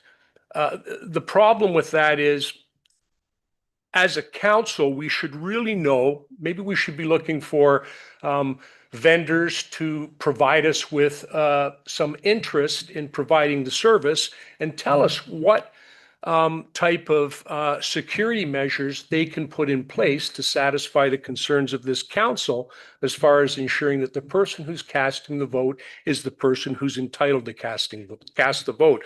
So to send it maybe back to staff, or ask staff to look at what vendors are available and what they can actually provide, is what we should be looking at. Not simply saying, let's procure a vendor for remote voting, because I won't be able to support that. So I guess my question right now, and I do have another comment, but I'll let other members of council speak, is, are we voting on how we're going to do this now, or are we looking to send this back to staff so that they can provide us with remote voting guarantees or security measures that can be put in place that satisfy everybody on council? Because for me, unless there's some kind of a guarantee or a warranty or something that everybody can feel very comfortable with, I like the idea of the photo likeness, or even a piece of ID, because I'll tell you right now, there's a lot of companies out there that you deal with financially, that you actually have to upload a picture of your driver's license or a picture of your passport. They verify who you are, and then they allow you to progress forward further, or open up that account. So those are my concerns. As far as accessibility is concerned, it's certainly available to anybody. The idea of mail ballots, in-person voting, that's something that has always been done, and it's always worked. You can track it, you can challenge it. The folks who vote are verified, they're challenged, they're made sure that they're on the voters list. Their ID is looked at to make sure that they're the eligible voter to be able to cast that vote.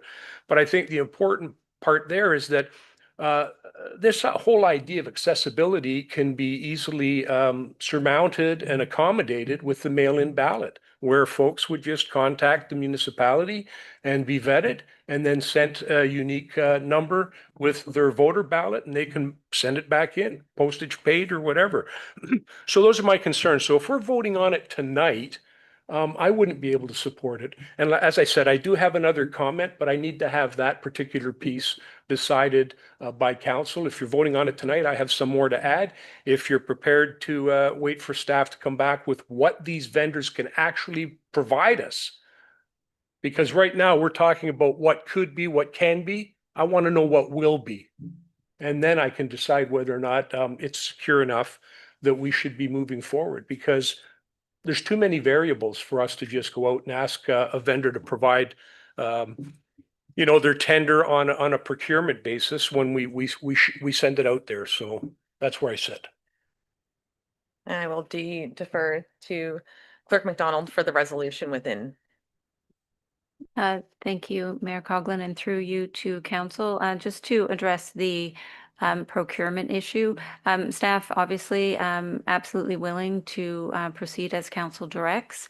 If that's to obtain more information, we can certainly do that. I do caution, however, that we are fast approaching our May 1st deadline when we must have a bylaw passed if we're going to authorize an alternative voting method.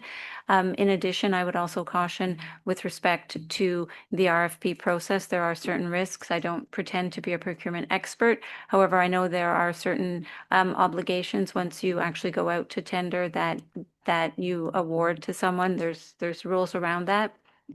Additionally, if we get information from certain vendors with respect to the security parameters that they offer, as I've indicated, just because those particular vendors would offer those security measures does not necessarily mean that that vendor is going to submit a bid. So if that answered part of your question, the other part is that, yes, we are looking for a decision from council tonight, if possible, just as I referenced that deadline coming up. Follow on? Yeah, very quickly. I guess it's the procurement piece that I'm struggling with. I wouldn't be able to support that, but there's another term that is used where a municipality can put out something for an expression of interest to vendors to see whether or not they would like to. And here's the criteria that we're looking for, and that does not tie us to take the remote or not take the remote, but it might get us closer to being able to do it. Because personally, I still want to see in-person ballot voting. This is all about the remote piece for what I'm gathering to be accessibility, which I believe that the mail-in ballot covers just as adequately. And the paper ballot also provides a auditing trail for these votes as well. So that's the piece I'm trying to work around.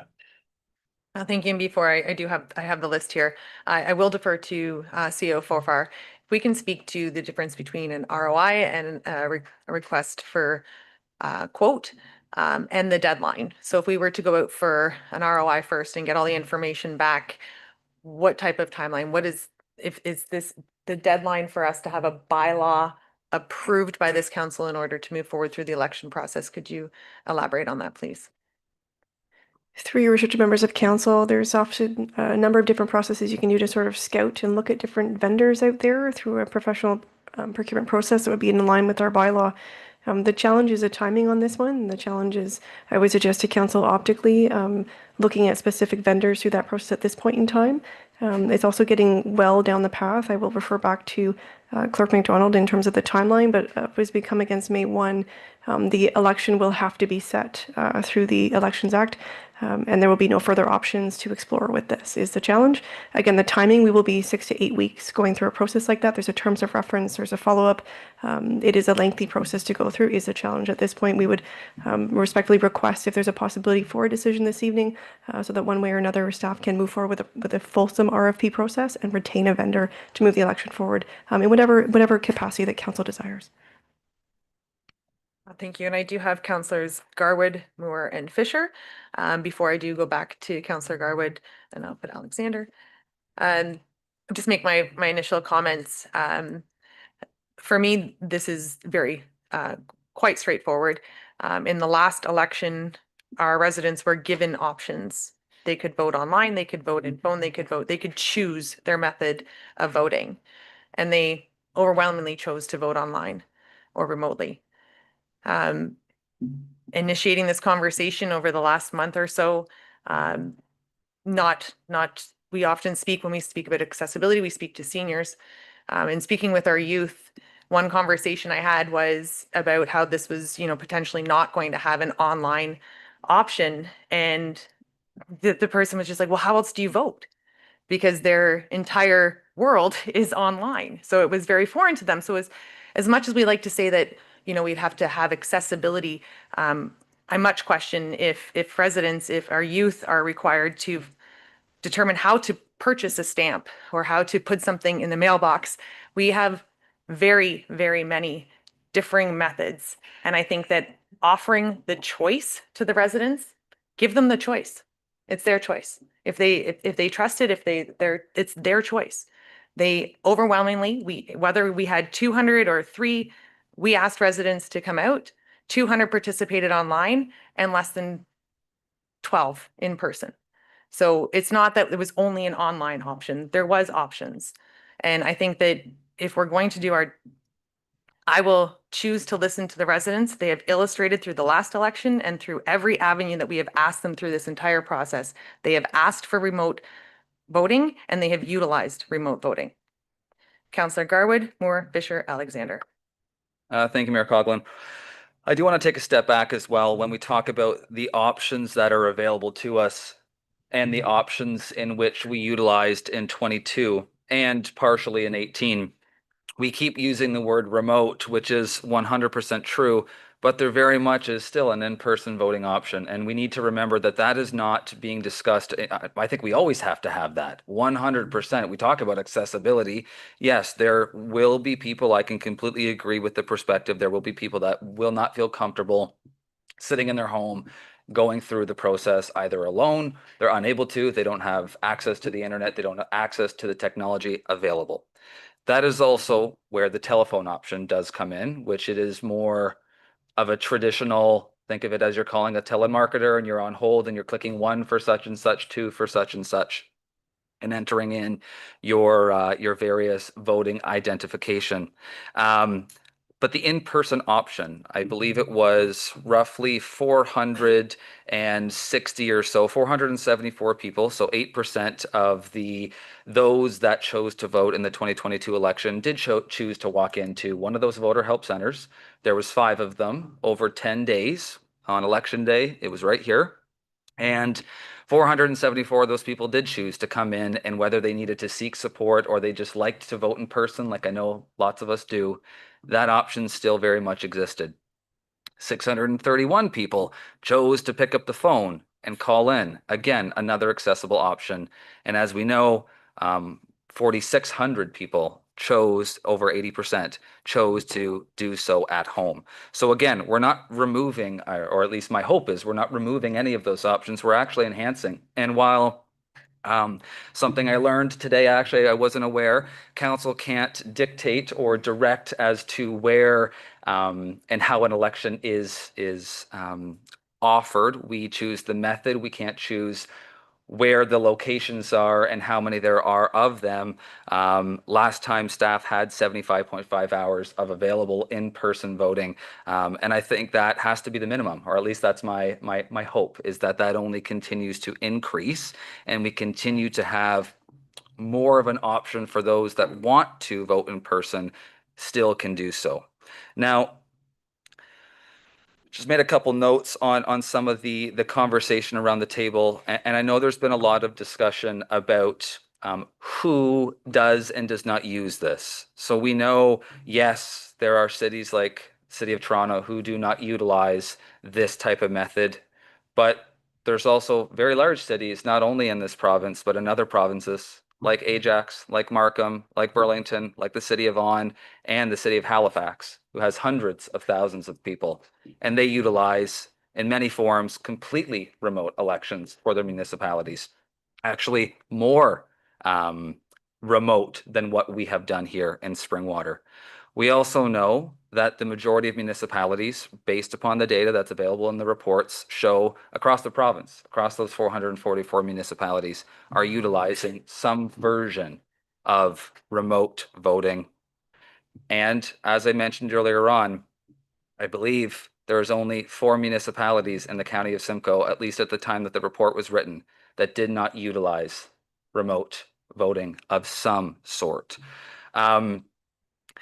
There's also been a lot of conversation around the data available. And we also know in the 2026 municipal election, how that voter information is provided is also changing. In the past, MPAC has offered, it's been through MPAC assessment information, as we know that can be not overly accurate sometimes. So it is now nice to know that information, and I'll let the clerk correct me, Elections Canada, Elections Ontario, thank you, Elections Ontario, that data, that's where that information is coming from now. So if you're registered to vote provincially and you update your information there, that's going to flow through to the municipal information as well.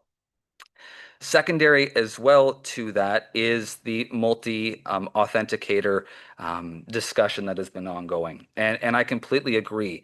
We need to make voting accessible, but also not make it unsecure. And that authentication options that have been indicated, whether it be that voter information letter that is being sent out, that secondary piece, whether it be an ID or a unique indicator, and then again, a secondary code or password to access that information. Yes, it creates steps for voters, but hopefully it erases some of the concerns that somebody can drive down a concession road, grab a voter information letter, go home and type it in. They'd have to do that twice and also know the date of birth.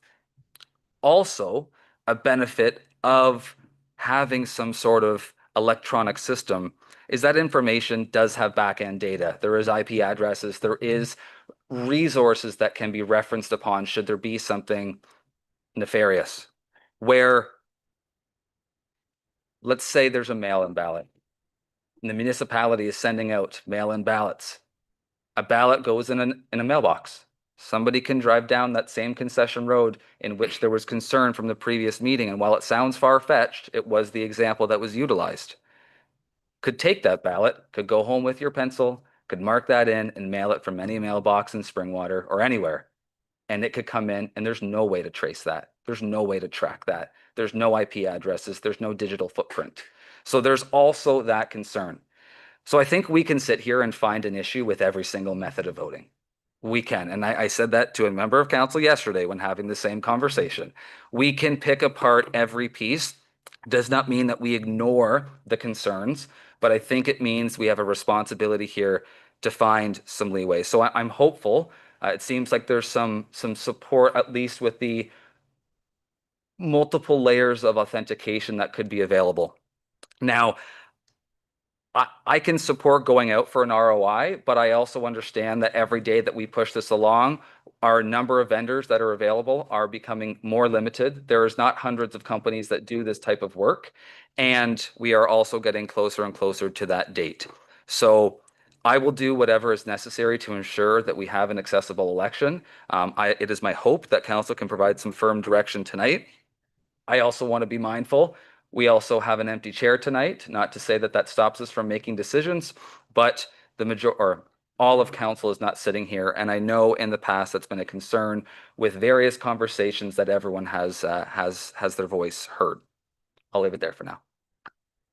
Councillor Moore? Thank you. Just a sense on how I'm feeling about the voting methods. What I want to ensure, regardless of what we decide, is that our choice provides a high level of transparency, public confidence, and direct oversight, and aligns with the township's responsibility to safeguard voter privacy and election integrity. All that being said, I think, and conversation I've heard has been increasing voter turnout, some comments about how that was more convenient if it was done as a remote sort of avenue. But we could see that although more people voted online, the voter turnout was the same. So it was the same for the last 4 elections in this township, all under 40%. So I don't know if that is indicative of much, except to say that if and from what I understand, and maybe the clerk can help me a little bit with the new Elections Ontario piece, I have a concern around accessibility, but I understand that the township will submit an accessibility plan prior to the election. Is that correct? And so I'm certain that most avenues will be covered with the accessibility plan. And then secondly, thinking about Elections Ontario, where in there, and if a person is putting their date of birth in, and there's this privacy piece, and I know I have trained my mother, like we have been telling many family members now, don't put any personal information in your computer. And is there a link back? I remember the previous clerk mentioning our income tax or our CRA information, or where does that all get looped in? And it's a different list this year than we've used previously. So I'm curious to know where that gets looped in. Clerk McDonald? Through you, Mayor Coughlin, to council. So in previous elections, MPAC was responsible for providing the voters list, and historically that has perhaps not been as accurate or up to date as we all would have liked. For this election, it has transitioned to Elections Ontario, and you are correct. They do tie that information to the income tax that is filed on an annual basis, and so it's updated as that. Additionally, members of the public are able to, similar to the MPAC process, to make sure that they're on the voters list, and they can come to township staff for assistance with that as well. Councillor Moore? Thank you, and thank you for that. I think that message alone needs to be communicated a little louder. I think people need to understand that the lists and obtaining the voters lists has changed this year, and that privacy really in this election is more of a consideration than it has been in the past. And you know, things evolve. What happened last time isn't necessarily what will happen this time. And we know in this world today, things change daily. So we can look back some, but I think that in today's world, privacy and people understanding that the voting list these days at this election will be tied back to what you've submitted for your income tax information, as well as what CRA could potentially have.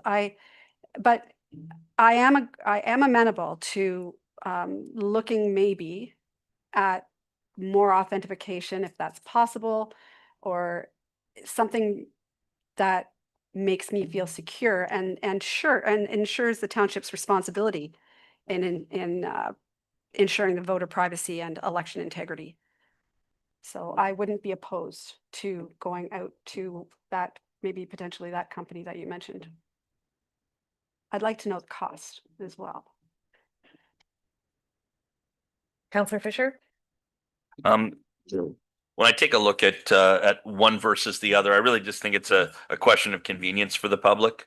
And the reason I say that is the same voter turnout, it doesn't spur increased voter turnout. So it's really just a matter of convenience. Unfortunately, we are constrained with time. If we were to vote tonight, I would have to say, unless we can absolutely be certain that we are doing the most we can with online voting to make it secure, if we can't answer that tonight, I would say I would have to vote to go to paper ballots. You know, and again, I'll say it again: anybody in Springwater can vote, so it's not deterring anyone from voting. So I won't do that. But you know, if there was another method of doing it and we had the time, and I don't know that we do, to explore it, that's fine. But again, as Councillor Moore said, what is the cost involved? Are we paying significantly more to go with that company to authenticate? And also, if we're going with a cheaper company, are we saying that there's a price on security, right? Or lack thereof? So as it sits right now, it seems like we don't have a lot of time until May 1st to do this. I would say we go with the paper ballots. If we do have time to go out and explore, I would explore it, but it just seems like we don't have the time right now. Thank you. Before I do go to Councillor Alexander and Deputy Cabral, what I'm hearing from the table is that council could be amenable to an option of remote with heightened security. Is it possible to have staff report back on how an RFQ could possibly go out with a minimum? I'm just looking for a way to move this forward with all the information. I would defer to CEO Forfar. Three Richard members of council, I think is part of the request, or if we're going to go to RFP directly, that we would be looking for direction for, a significantly enhanced security system as part of it. I would defer to the clerk, McDonald, in terms of some of the language that would be helpful. But that would give staff clear direction in terms of the RFP, so that those who responded to the RFP would need to meet that criteria.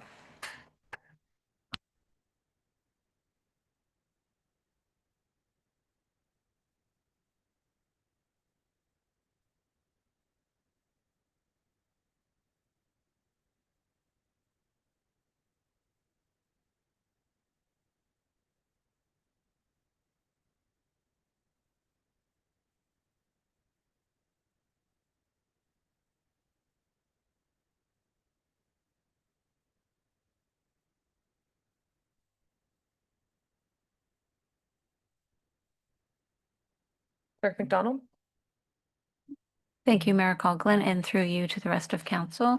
I would suggest that the correct wording would be that we would use multiple verification via personal identifier for ballot access, and that staff would ensure that the vendor complies with the security standards as set out by DGSI and fully explore all enhanced security measures and their associated costs. I'm going to defer back. I do have a list going here, so I just want to be respectful of that as well. But so with that direction, then that would be a report coming back to council prior to a final decision being made. Through your worship, members of council, the ideal would be to allow us to go out to the market to receive those bids, and then allow staff to make a recommendation to council to award it, as a normal procurement process would undertake, knowing that we have that direction for that enhanced multi-factor security component. Just given the timing, we are probably at least 8 weeks to actually get through that process and get back on a council agenda. And thank you for that, CEO Farfar. The concern I have with that is there has been times where council has voted to move forward with procurement and not been satisfied, but then told that, well, we've gone out to tender, so now these are our only options. I think that what I'm hearing from members of council would be, I'm gonna call it an interim report to come back to maybe give us an idea of what companies are out there. I know council also does have the opportunity to sole source, if that would be the direction of council once we've determined the level of security within there. I think what the appetite of council could be is to have a report back to council on different vendors and the different levels of security that maybe then we could digest a little bit further and see if that might be more beneficial and maybe potentially choose a sole sourcing option.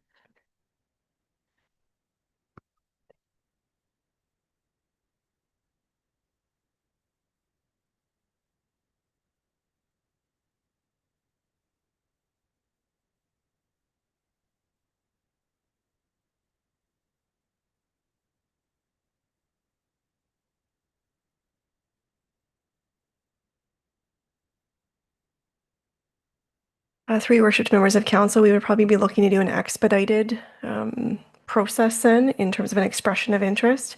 Again, just qualifying that we would look to get that terms reference out immediately. 3 to 4 weeks is not unrealistic. And then returning back to council agenda, just wanted to defer back to our clerk on that one, that we would have some options then at least to bring back. It would probably be at least 4 to 6 weeks though to get through that process. Thank you. And I think just, I mean, I know that we've heard that, so I think that if there was a motion put forward tonight that an expedited ROI process be undertaken, I think that direction is I think I'm seeing a lot of nods here. So And there will be a vote. So if you're not nodding, that's fine. But I am trying to be mindful of, I think there was a compromise being sought by this council, and I think that that information could help us find that. At this time, then we would need to provide direction to CAO Farfar. So I'd be looking for a mover and seconder for that direction, please. Councillor Alexander and Councillor Garwood.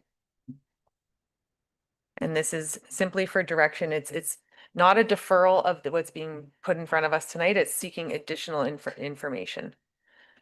But you're next on the list. So Councillor Alexander. Okay, so yeah, I want to make sure that I'm comfortable with what I'm putting on the floor. But yes, I think, as we've all said, and even the survey, security was top of mind for people. And not everybody understands security, and that's just, everyone has their different strengths, but they're putting their trust in us that we are providing a secure platform, which is why I do really want to see that true multi-factor authentication. The other point I did want to make with respect to, and again, I understand now from Councillor Garwood, we're not allowed to say where we want the voting stations, but what I would be hopeful to see is that we would have the same in-person day of, as well as advanced voting that we had pre-remote voting. So if we had 3 stations before on the day of, that is what we would have again. Because if I was to look at the most overwhelming feedback that I got from people I talked to, it was they expected they could go to Huronia Centennial to vote the day of, and then were found out that they had to come to the township, and they didn't know that. And yes, that was partially communication, but if we're talking about a true hybrid, there is a large group of people out there that still want to go and vote and do their civic duty by showing up and all of that. So I think it's important that we include that in it. But yes, with respect to kind of a path to move forward tonight, I would love to see, I think it's the ROI, which doesn't bind us. If the costs are exorbitant and we're not comfortable with it, or the security measures aren't there, but we are getting the more information, it's expedited, so then we can make a final decision. I'm just going to confirm from CAO Farfar that that is the intent. Through your worship, yes, that would be the intent. I have Deputy Cabral, Councillor Garwood. Thank you, Mayor Coughlin.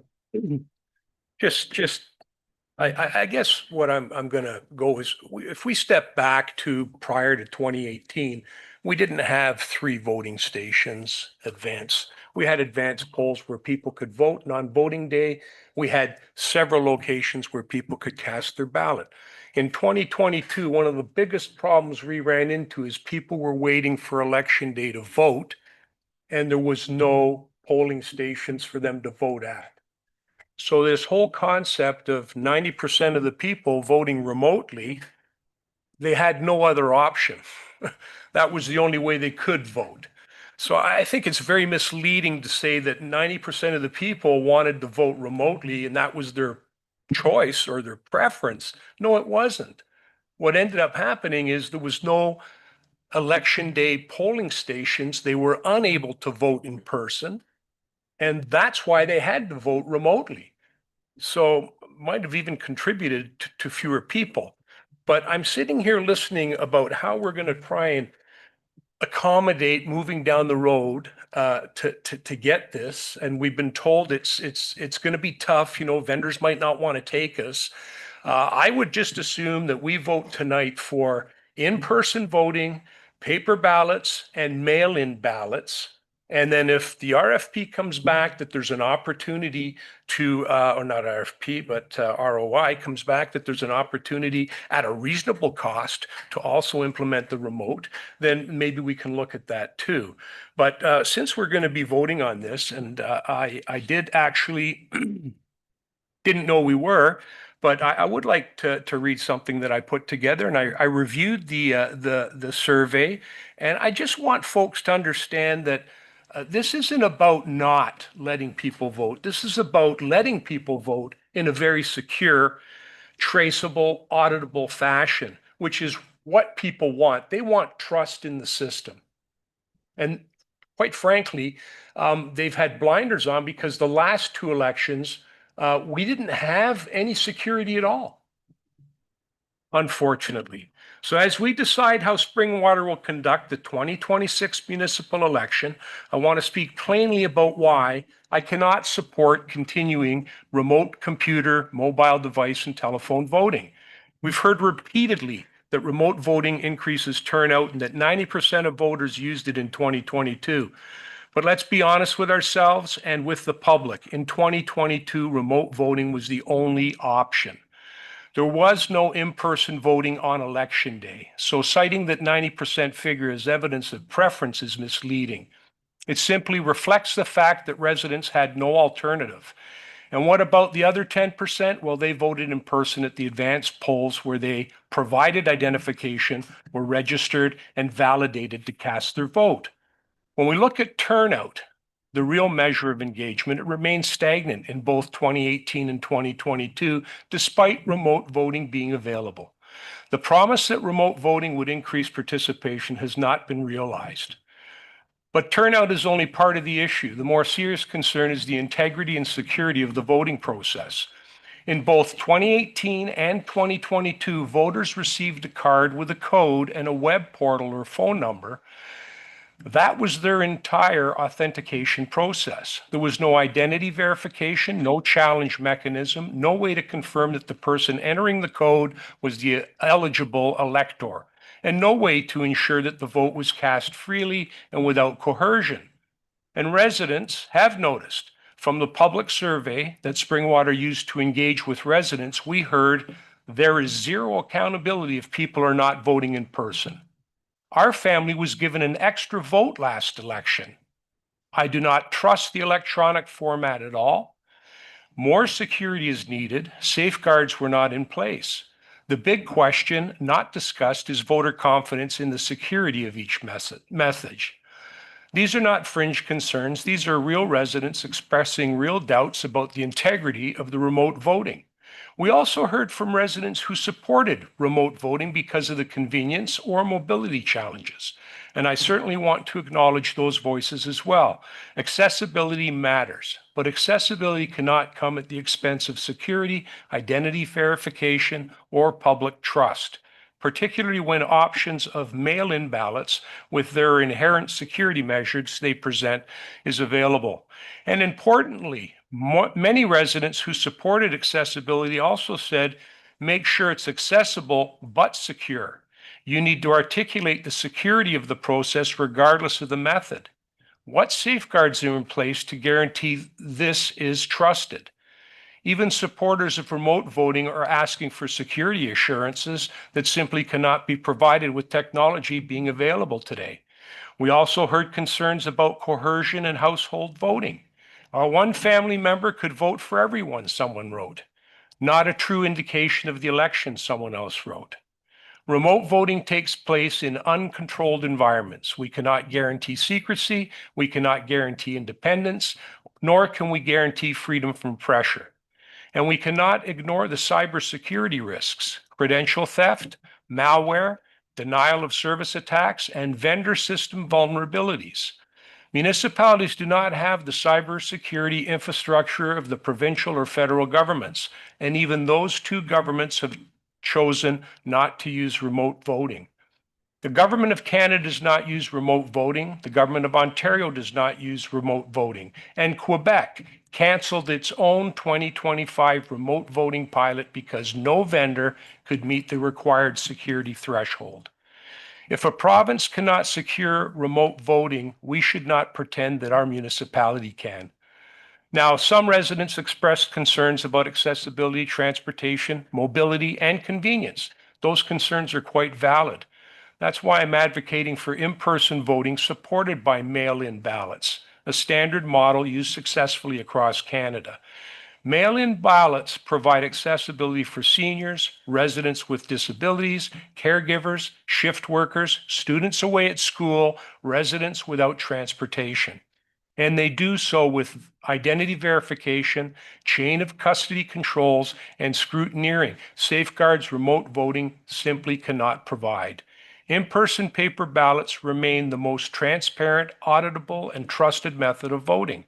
They allow scrutineers to observe every step. They protect secrecy, they ensure independence, and they maintain public confidence.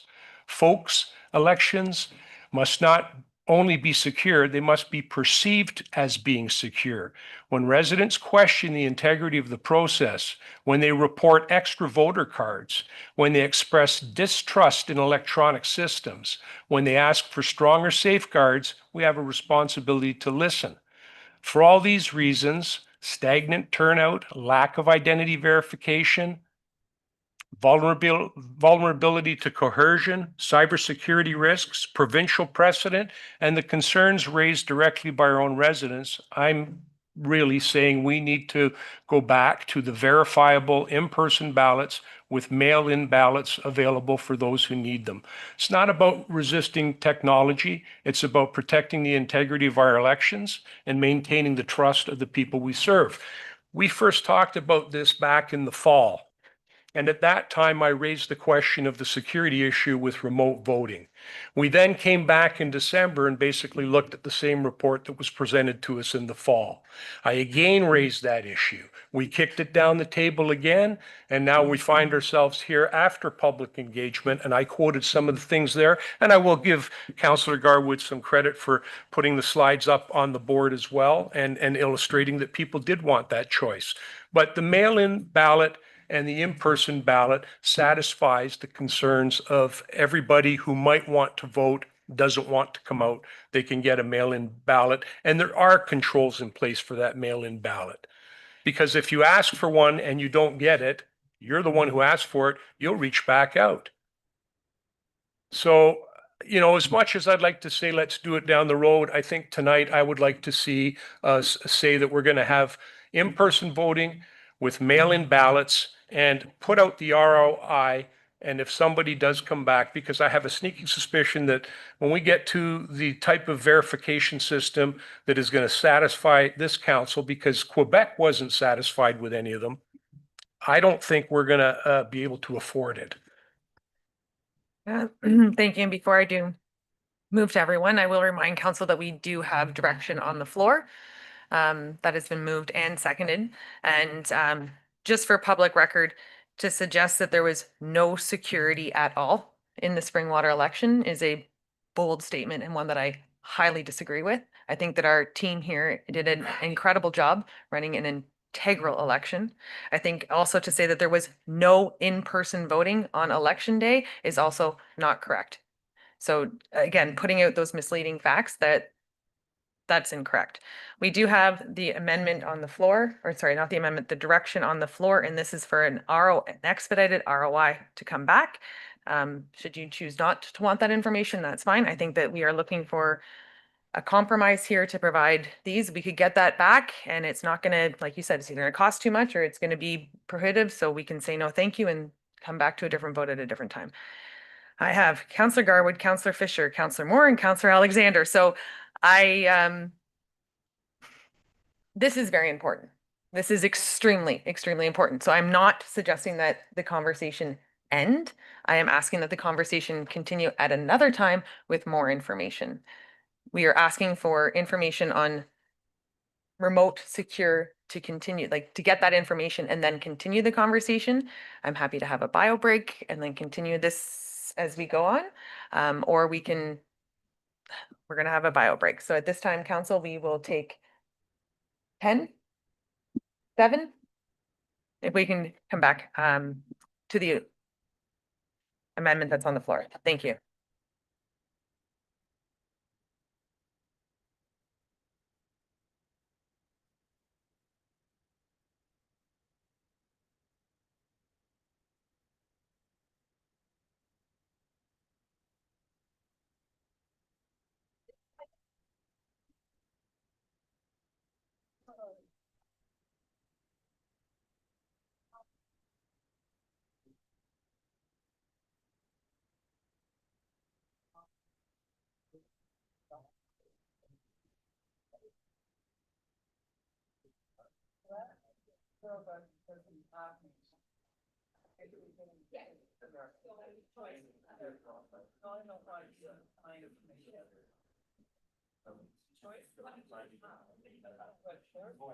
Now we're going to get, that is from MCAS, we're going to get it. This is from the CRA. Now, I will not be on the board. Well, because I wrote, I was gonna find that out.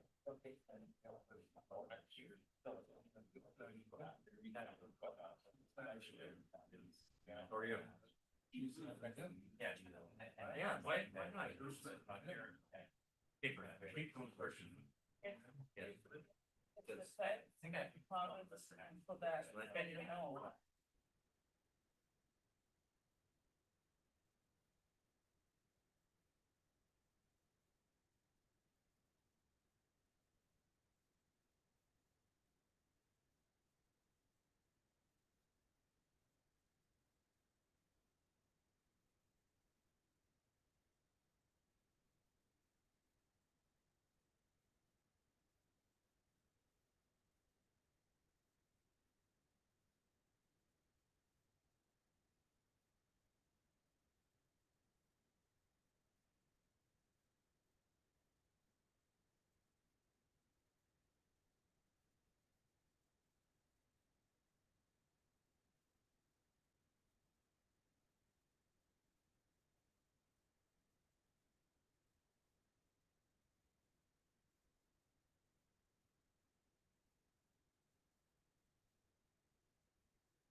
All right. Going here?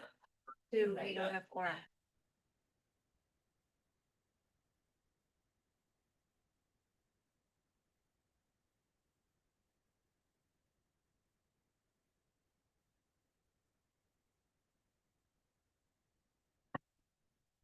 All right, council, we will resume.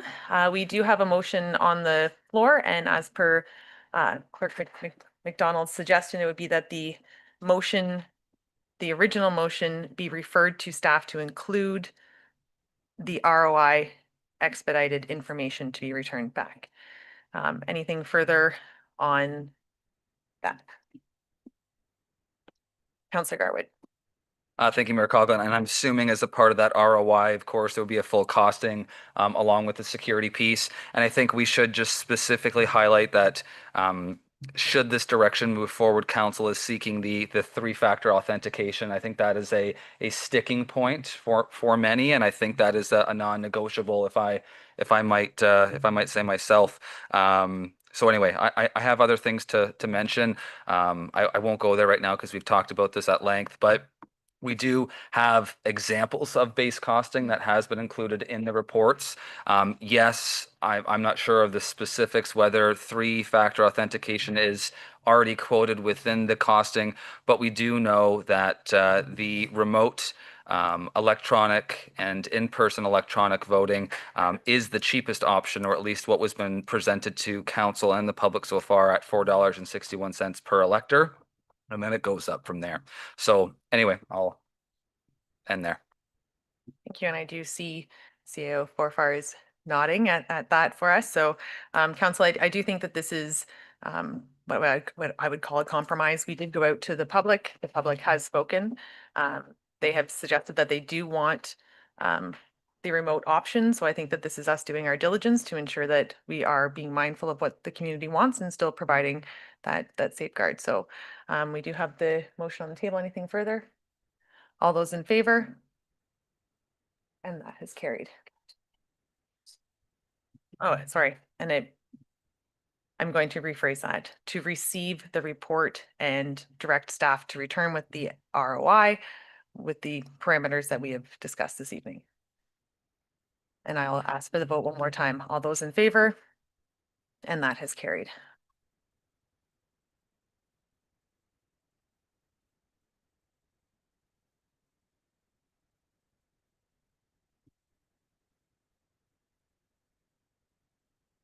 And at this time, county update.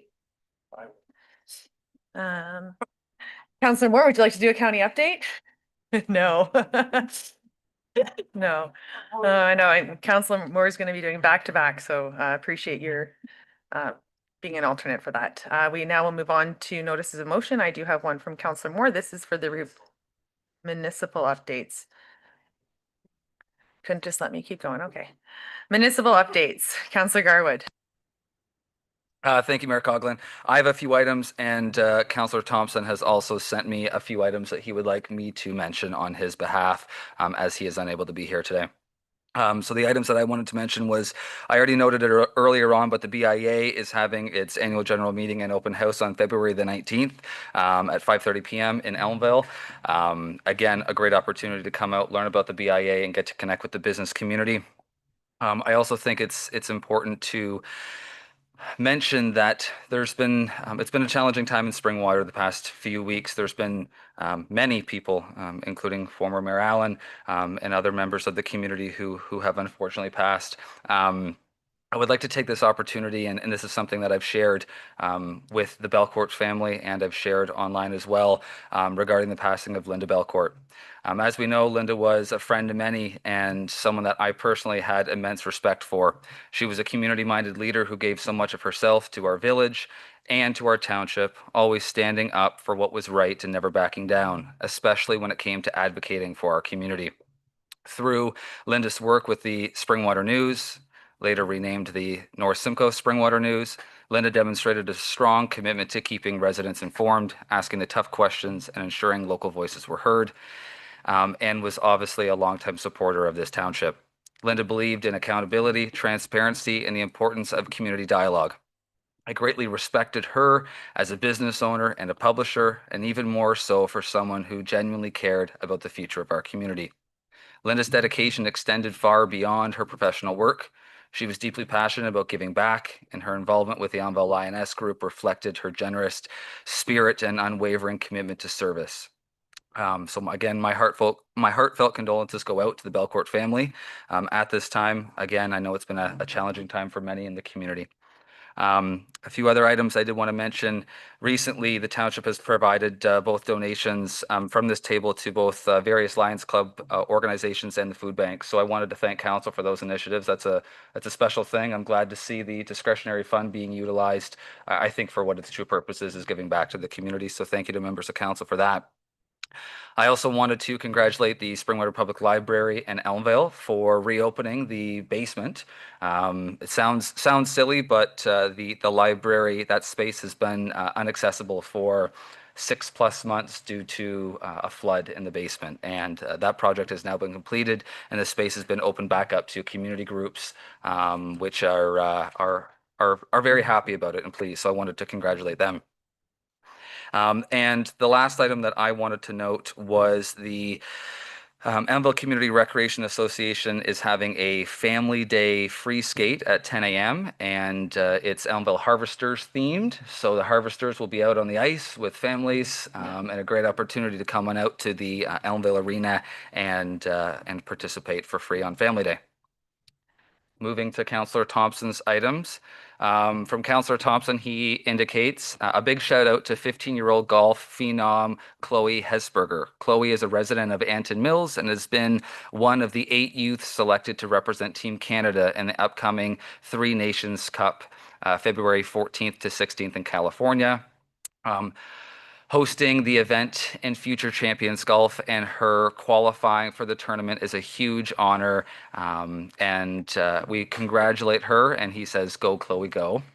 The Menacing Mini Fest will be back once again, February 13th and 14th. It'll be a weekend full of fun for everyone. Starts with the famous Friday night euchre tournament and ends on Saturday morning with a pancake breakfast, fun activities, citizen award, parade, and evening dance. And all activities are at the Menacing Community Hall, run by the Menacing Community Recreation Association, and all are welcome. Councillor Thompson also noted he had the privilege of attending the Roma conference, which I believe all 7 of us had also attended, and was delighted to meet with many provincial partners. Also had the opportunity to join Tiny Township Mayor Dave Evans and Deputy Mayor Sean Miskimins, along with myself, to meet with the Deputy Premier Sylvia Jones to continue to advocate for rural healthcare.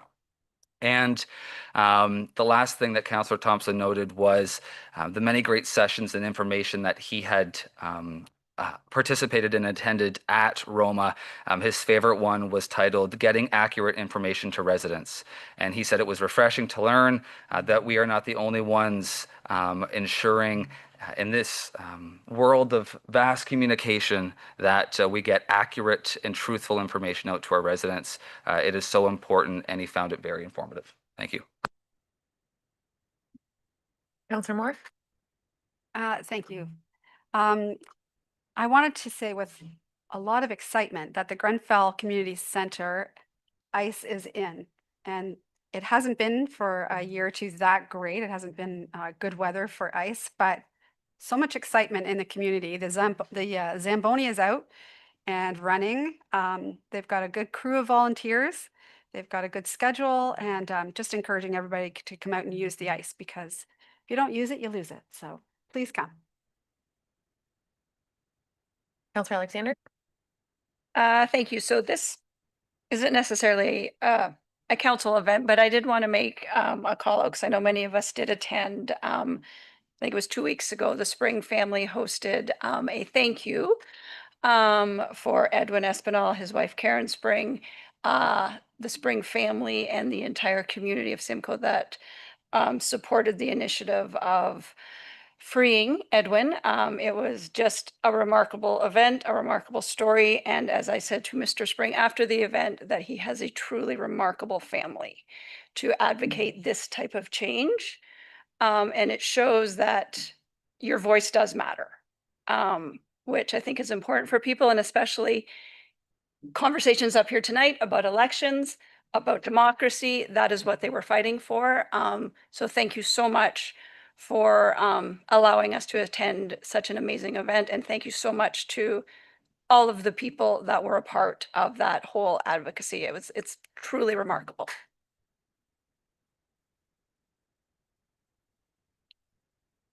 Not seeing any further updates. Now on to notices of motion. We have Councillor Moore for the rehabilitation of the Grenfell outdoor rink, and I would just be looking for a seconder for that. Councillor Garwood, and then I will turn to Councillor Moore.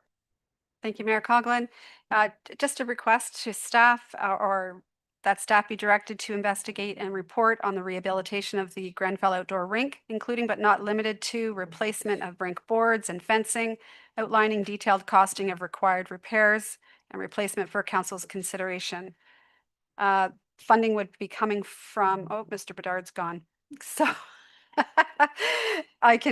we'll sort that out with the report. Thanks. Comments or questions from council? Councillor Fisher?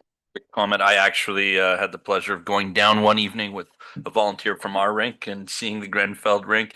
It's great, and I think it's probably the nicest ice in Springwater outside of I don't know, it's debatable. So it was really impressive. Anyway, but I think those facilities do see, including ours in Midhurst, they do see a lot of use. So ongoing maintenance, they definitely in order to keep them up to a high level, they definitely need ongoing maintenance. So, but it brings the community together as well. And on that comment, years ago we had talked about an ice off because everyone seems to think that they have the best ice in every community. So that's been something that's been on the back burner, and a township wide, it's much like the small halls that is performed in Clearview, would be an opportunity for people to visit ice rinks outside their own, where I think we're very unique, not only to have so many outdoor ice rinks, but the fact that they are volunteer driven and staff supported is something incredibly special in Springwater. So it would be an opportunity for us to not only celebrate those volunteers, but to get people from Hillsdale to maybe go to Midhurst and Grenfell to go to Phelpston with their new rink roof now. So I think that it is definitely something that councils past and present continue to invest in, because it does really bring people together in a very unique way. Anything further? All those in favor? And that has carried. We are now moving on to notice of motion from Councillor Garwood for the recycling service concerns. A seconder for that, please. Councillor Moore, and I will turn to Councillor Garwood. Thank you, Mayor Coughlin. Just before I do that, Councillor Fisher, you might have a couple arena operators calling you tomorrow. But no, anyway, all jokes aside, I think that would be a really neat initiative to be able to do something like that. All right, so residential recycling service concerns.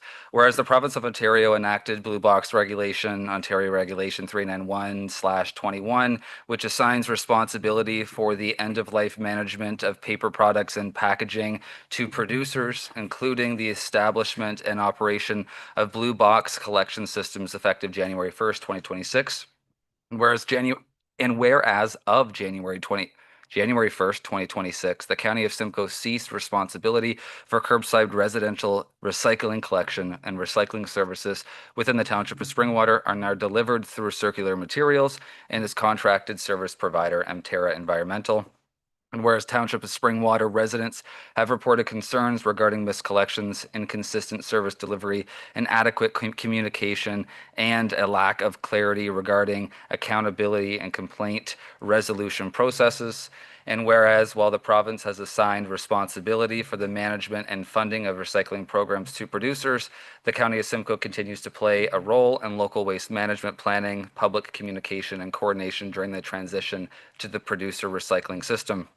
Now, therefore, be it resolved that the Council of the Township of Springwater formally express its dissatisfaction with the current level and reliability of residential recycling collection services being experienced by residents, and that Council calls upon the Province of Ontario to review and address the performance, oversight, and accountability of the producer responsibility system and its service providers operating within Simcoe County, and that council request the County of Simcoe to advocate on behalf of Springwater residents regarding service disruptions and deficiencies, and to support clear, coordinated communication regarding recycling service delivery, and that copies of this resolution be forwarded to the Premier of Ontario, the Minister of the Environment, Conservation and Parks, the Warden and Council of the County of Simcoe, the MPP for Barrie Springwater Ormodonte, Circular Materials Ontario, Terra Environmental, and all municipalities within the County of Simcoe. So this notice of motion is obviously coming forth as a significant number of residents, not only in the township of Springwater, but across the county, have experienced concerns regarding the last 3 cycles of recycling pickup across our region. Understanding that this is now a provincial responsibility and no longer a responsibility of the county, those concerns can't and shouldn't flow through the county, and they need to go directly to the service, the vendor that has been assigned. I've had many residents, countless emails and phone calls over the last few weeks with concern, understanding this is not a municipal issue, at least at our level, but they expect their local government to advocate for them. I myself have sat on hold with Terra Environmental for many hours over the past few weeks, trying to determine where pickups and missed pickups have been. As early as or as recent as this afternoon, speaking with actually 3 residents who have not had a recycling pickup since December, who have had their recycling out before the cutoff every single Tuesday that pickup has been designated. So there's been huge concern. Again, obviously, I'm only hearing about what's in my area, but what I'm seeing is it is not just a Springwater issue. Clearly, respectfully also on the other side, I understand it's a new system. We have to give it some time. There's going to be growing pains, and the county has been very forthcoming about the expectation of that. I think the county's done a great job with its communication and its efforts here. But I think it's important that we share our concern and continue to advocate. So that's what this motion is. I'm happy to answer any questions if there is any. Councillor Moore? To you, Mayor Coughlin, to Councillor Garwood. First I heard of it was when I read this motion. We haven't really had an issue down, and we have pickup on Wednesday. Maybe it's that's the problem. I don't mind supporting it if you've been hearing from residents that are saying that they've had issues. I'm just saying that I haven't. But like I say, maybe it's just I wonder too, has the weather been a factor? We've had, a lot of snow, especially your way. Do you think that that's had an impact at all? Councillor Garwood? Thank you, Mayor Coughlin. Through you to Councillor Moore. Absolutely, I think that's a consideration. Each day of these pickups have been relatively regular operation. I look at yesterday, for example. Yes, there was snow in the forecast, but it wasn't a significant weather event, at least. So again, personally, I have not had an issue. My recycling has been picked up 3 times in the last 6 weeks. But again, I know multiple people, again, I probably have a list of 30 that have had missed pickups. So it's 5 houses in a row and then 3 get missed. It's 3 houses in a row, then 4 get missed. So it is sporadic. Sometimes it's the same residents. So there's also been a concern, especially understanding that this is nothing to do with the business community, because that is a separate matter. They're responsible for their own services. But there's been a lot of confusion as well around residential units that are in or near commercial buildings, and the recycling vendor not going that direction. So not maybe having a clear route or clear communication as to what is residential, what is commercial, etc. So I think there just needs to be some advocacy. Personally, again, I understand the direction is to share concerns directly with the vendor. But when I sit on hold for 2 hours and then the line just hangs up, or you send 15 emails, which I've done, and never get a response, yes, there's busy, but there also needs to be customer service, right? And it's not a county responsibility. It should not be put on their staff and their resources. This is a provincial matter. They chose to take this over, and like it or not, this has been a change. So anyway, I'm glad to hear that there hasn't been concerns that way. I wish the same our way, but anyway, happy to answer any more questions. Thank you. And I do have, before I go to counselors, Alexander Fisher and Deputy Cabral. Deputy Cabral can attest to how many hours we spend talking about waste management at the county level. But I will say, aside from the ICNI pickups, this also speaks to the excellent customer service that the County of Simcoe has offered in waste management. I think that often, sometimes it's, the devil you don't know, but I think that even the onset of customer service calls, because people don't know where to redirect that. So the County of Simcoe has definitely been doing a fantastic job in the transition and helping people redirect it. But I think that residents of Simcoe County became accustomed to a level of customer service. So shout out to the Service Simcoe, who continues to do a good job. So Councillor Alexander Fisher, Deputy Cabral.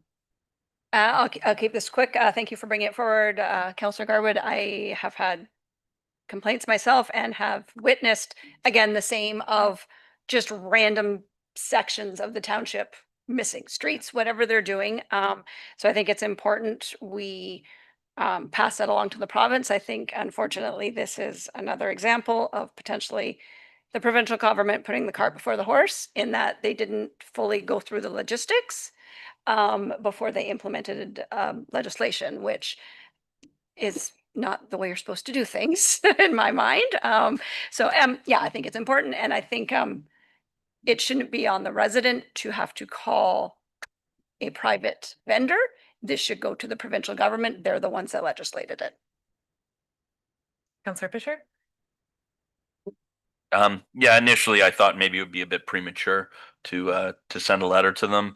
I also thought weather's likely a factor, but since it seems to be a larger problem, and frankly, I've been on hold for hours with various things, and it's frustrating. So I'll support it in this case. It may have been handled poorly from the provincial government. And if we tell them, the sooner we tell them, the better, probably. So, Deputy Cabral? Thank you, Mayor Coughlin. Just the same kind of a comment. I know they just started January the 1st. Weather was horrible, continues to be that way. Maybe in my particular instance, it's Tuesdays, but they seem to be getting everybody on our street.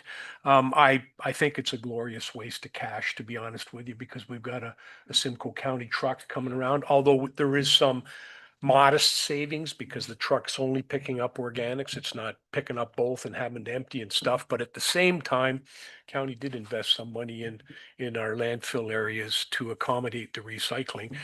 So that's a disappointment. But I haven't heard anybody except I did hear some folks who had put out their recycling and then put a couple of bags at the side. And that was in town, I might add, and the bags didn't get picked up. But I also know that on our road, there was another farmer who had 3 or 4 bags around the recycling, and all of his stuff did get picked up. So I don't know whether there's more than one truck or two. But my initial thought was a bit premature, cut them a bit of slack, give them an opportunity to grow. It's not like they had a training session for a month where they just drove the routes and looked at what they needed to pick up. I think hopefully they'll get back on it, but I think probably part of the problem with waiting online is because, there's a lot of calls coming in now for people who are getting inadvertently missed, and they're not picking up everything. But I could support it based on what you've said, Councillor Thompson and Councillor Alexander. You're getting calls. I haven't got one, but that doesn't mean it's not happening. Did I not call you Councillor Garwood? No. What did they call it? Thompson, I apologize. Sorry about that, Matt. Great. So we have this. You told me not to go back to you. Council, all those in favor? And that has carried. Are there any additional items notices of motion this evening? Not seeing any items for future consideration. Not seeing any. May I have a mover and seconder to approve the bylaws, please? I have Councillors Moore and Fisher that the bylaws listed be herein be sealed by the mayor and clerk. 2026-003 temporary boring bylaw, 2026-004 tax interim levy, 2026-005 appointment of our clerk. Yay. 2026-006 the final acceptance and assumption for Stone Manor Woods, 2026-007 the snowmobile trail agreement, 5,413 LH 2024-005 Midhurst Heights Phase 1. Any questions on the bylaws? Not seeing any. All those in favor, and that has carried. And a mover and seconder for the confirmation bylaw, please. Deputy Cabral, Councillor Alexander. That bylaw 2026-008 to confirm and adopt the proceedings of council at the regular meeting held on February 4th, 2026, listed here and be signed and sealed by the mayor and clerk. All those in favor? That has carried. And a mover and seconder to adjourn the meeting, please. Councillor Garwood, Deputy Cabral, that the regular meeting of the Township of Springwater does now adjourn at 9:24 p.m. to meet again on regular meeting on February 18th, 2026 at 6:30 p.m. All those in favor? And that has carried. Thank you.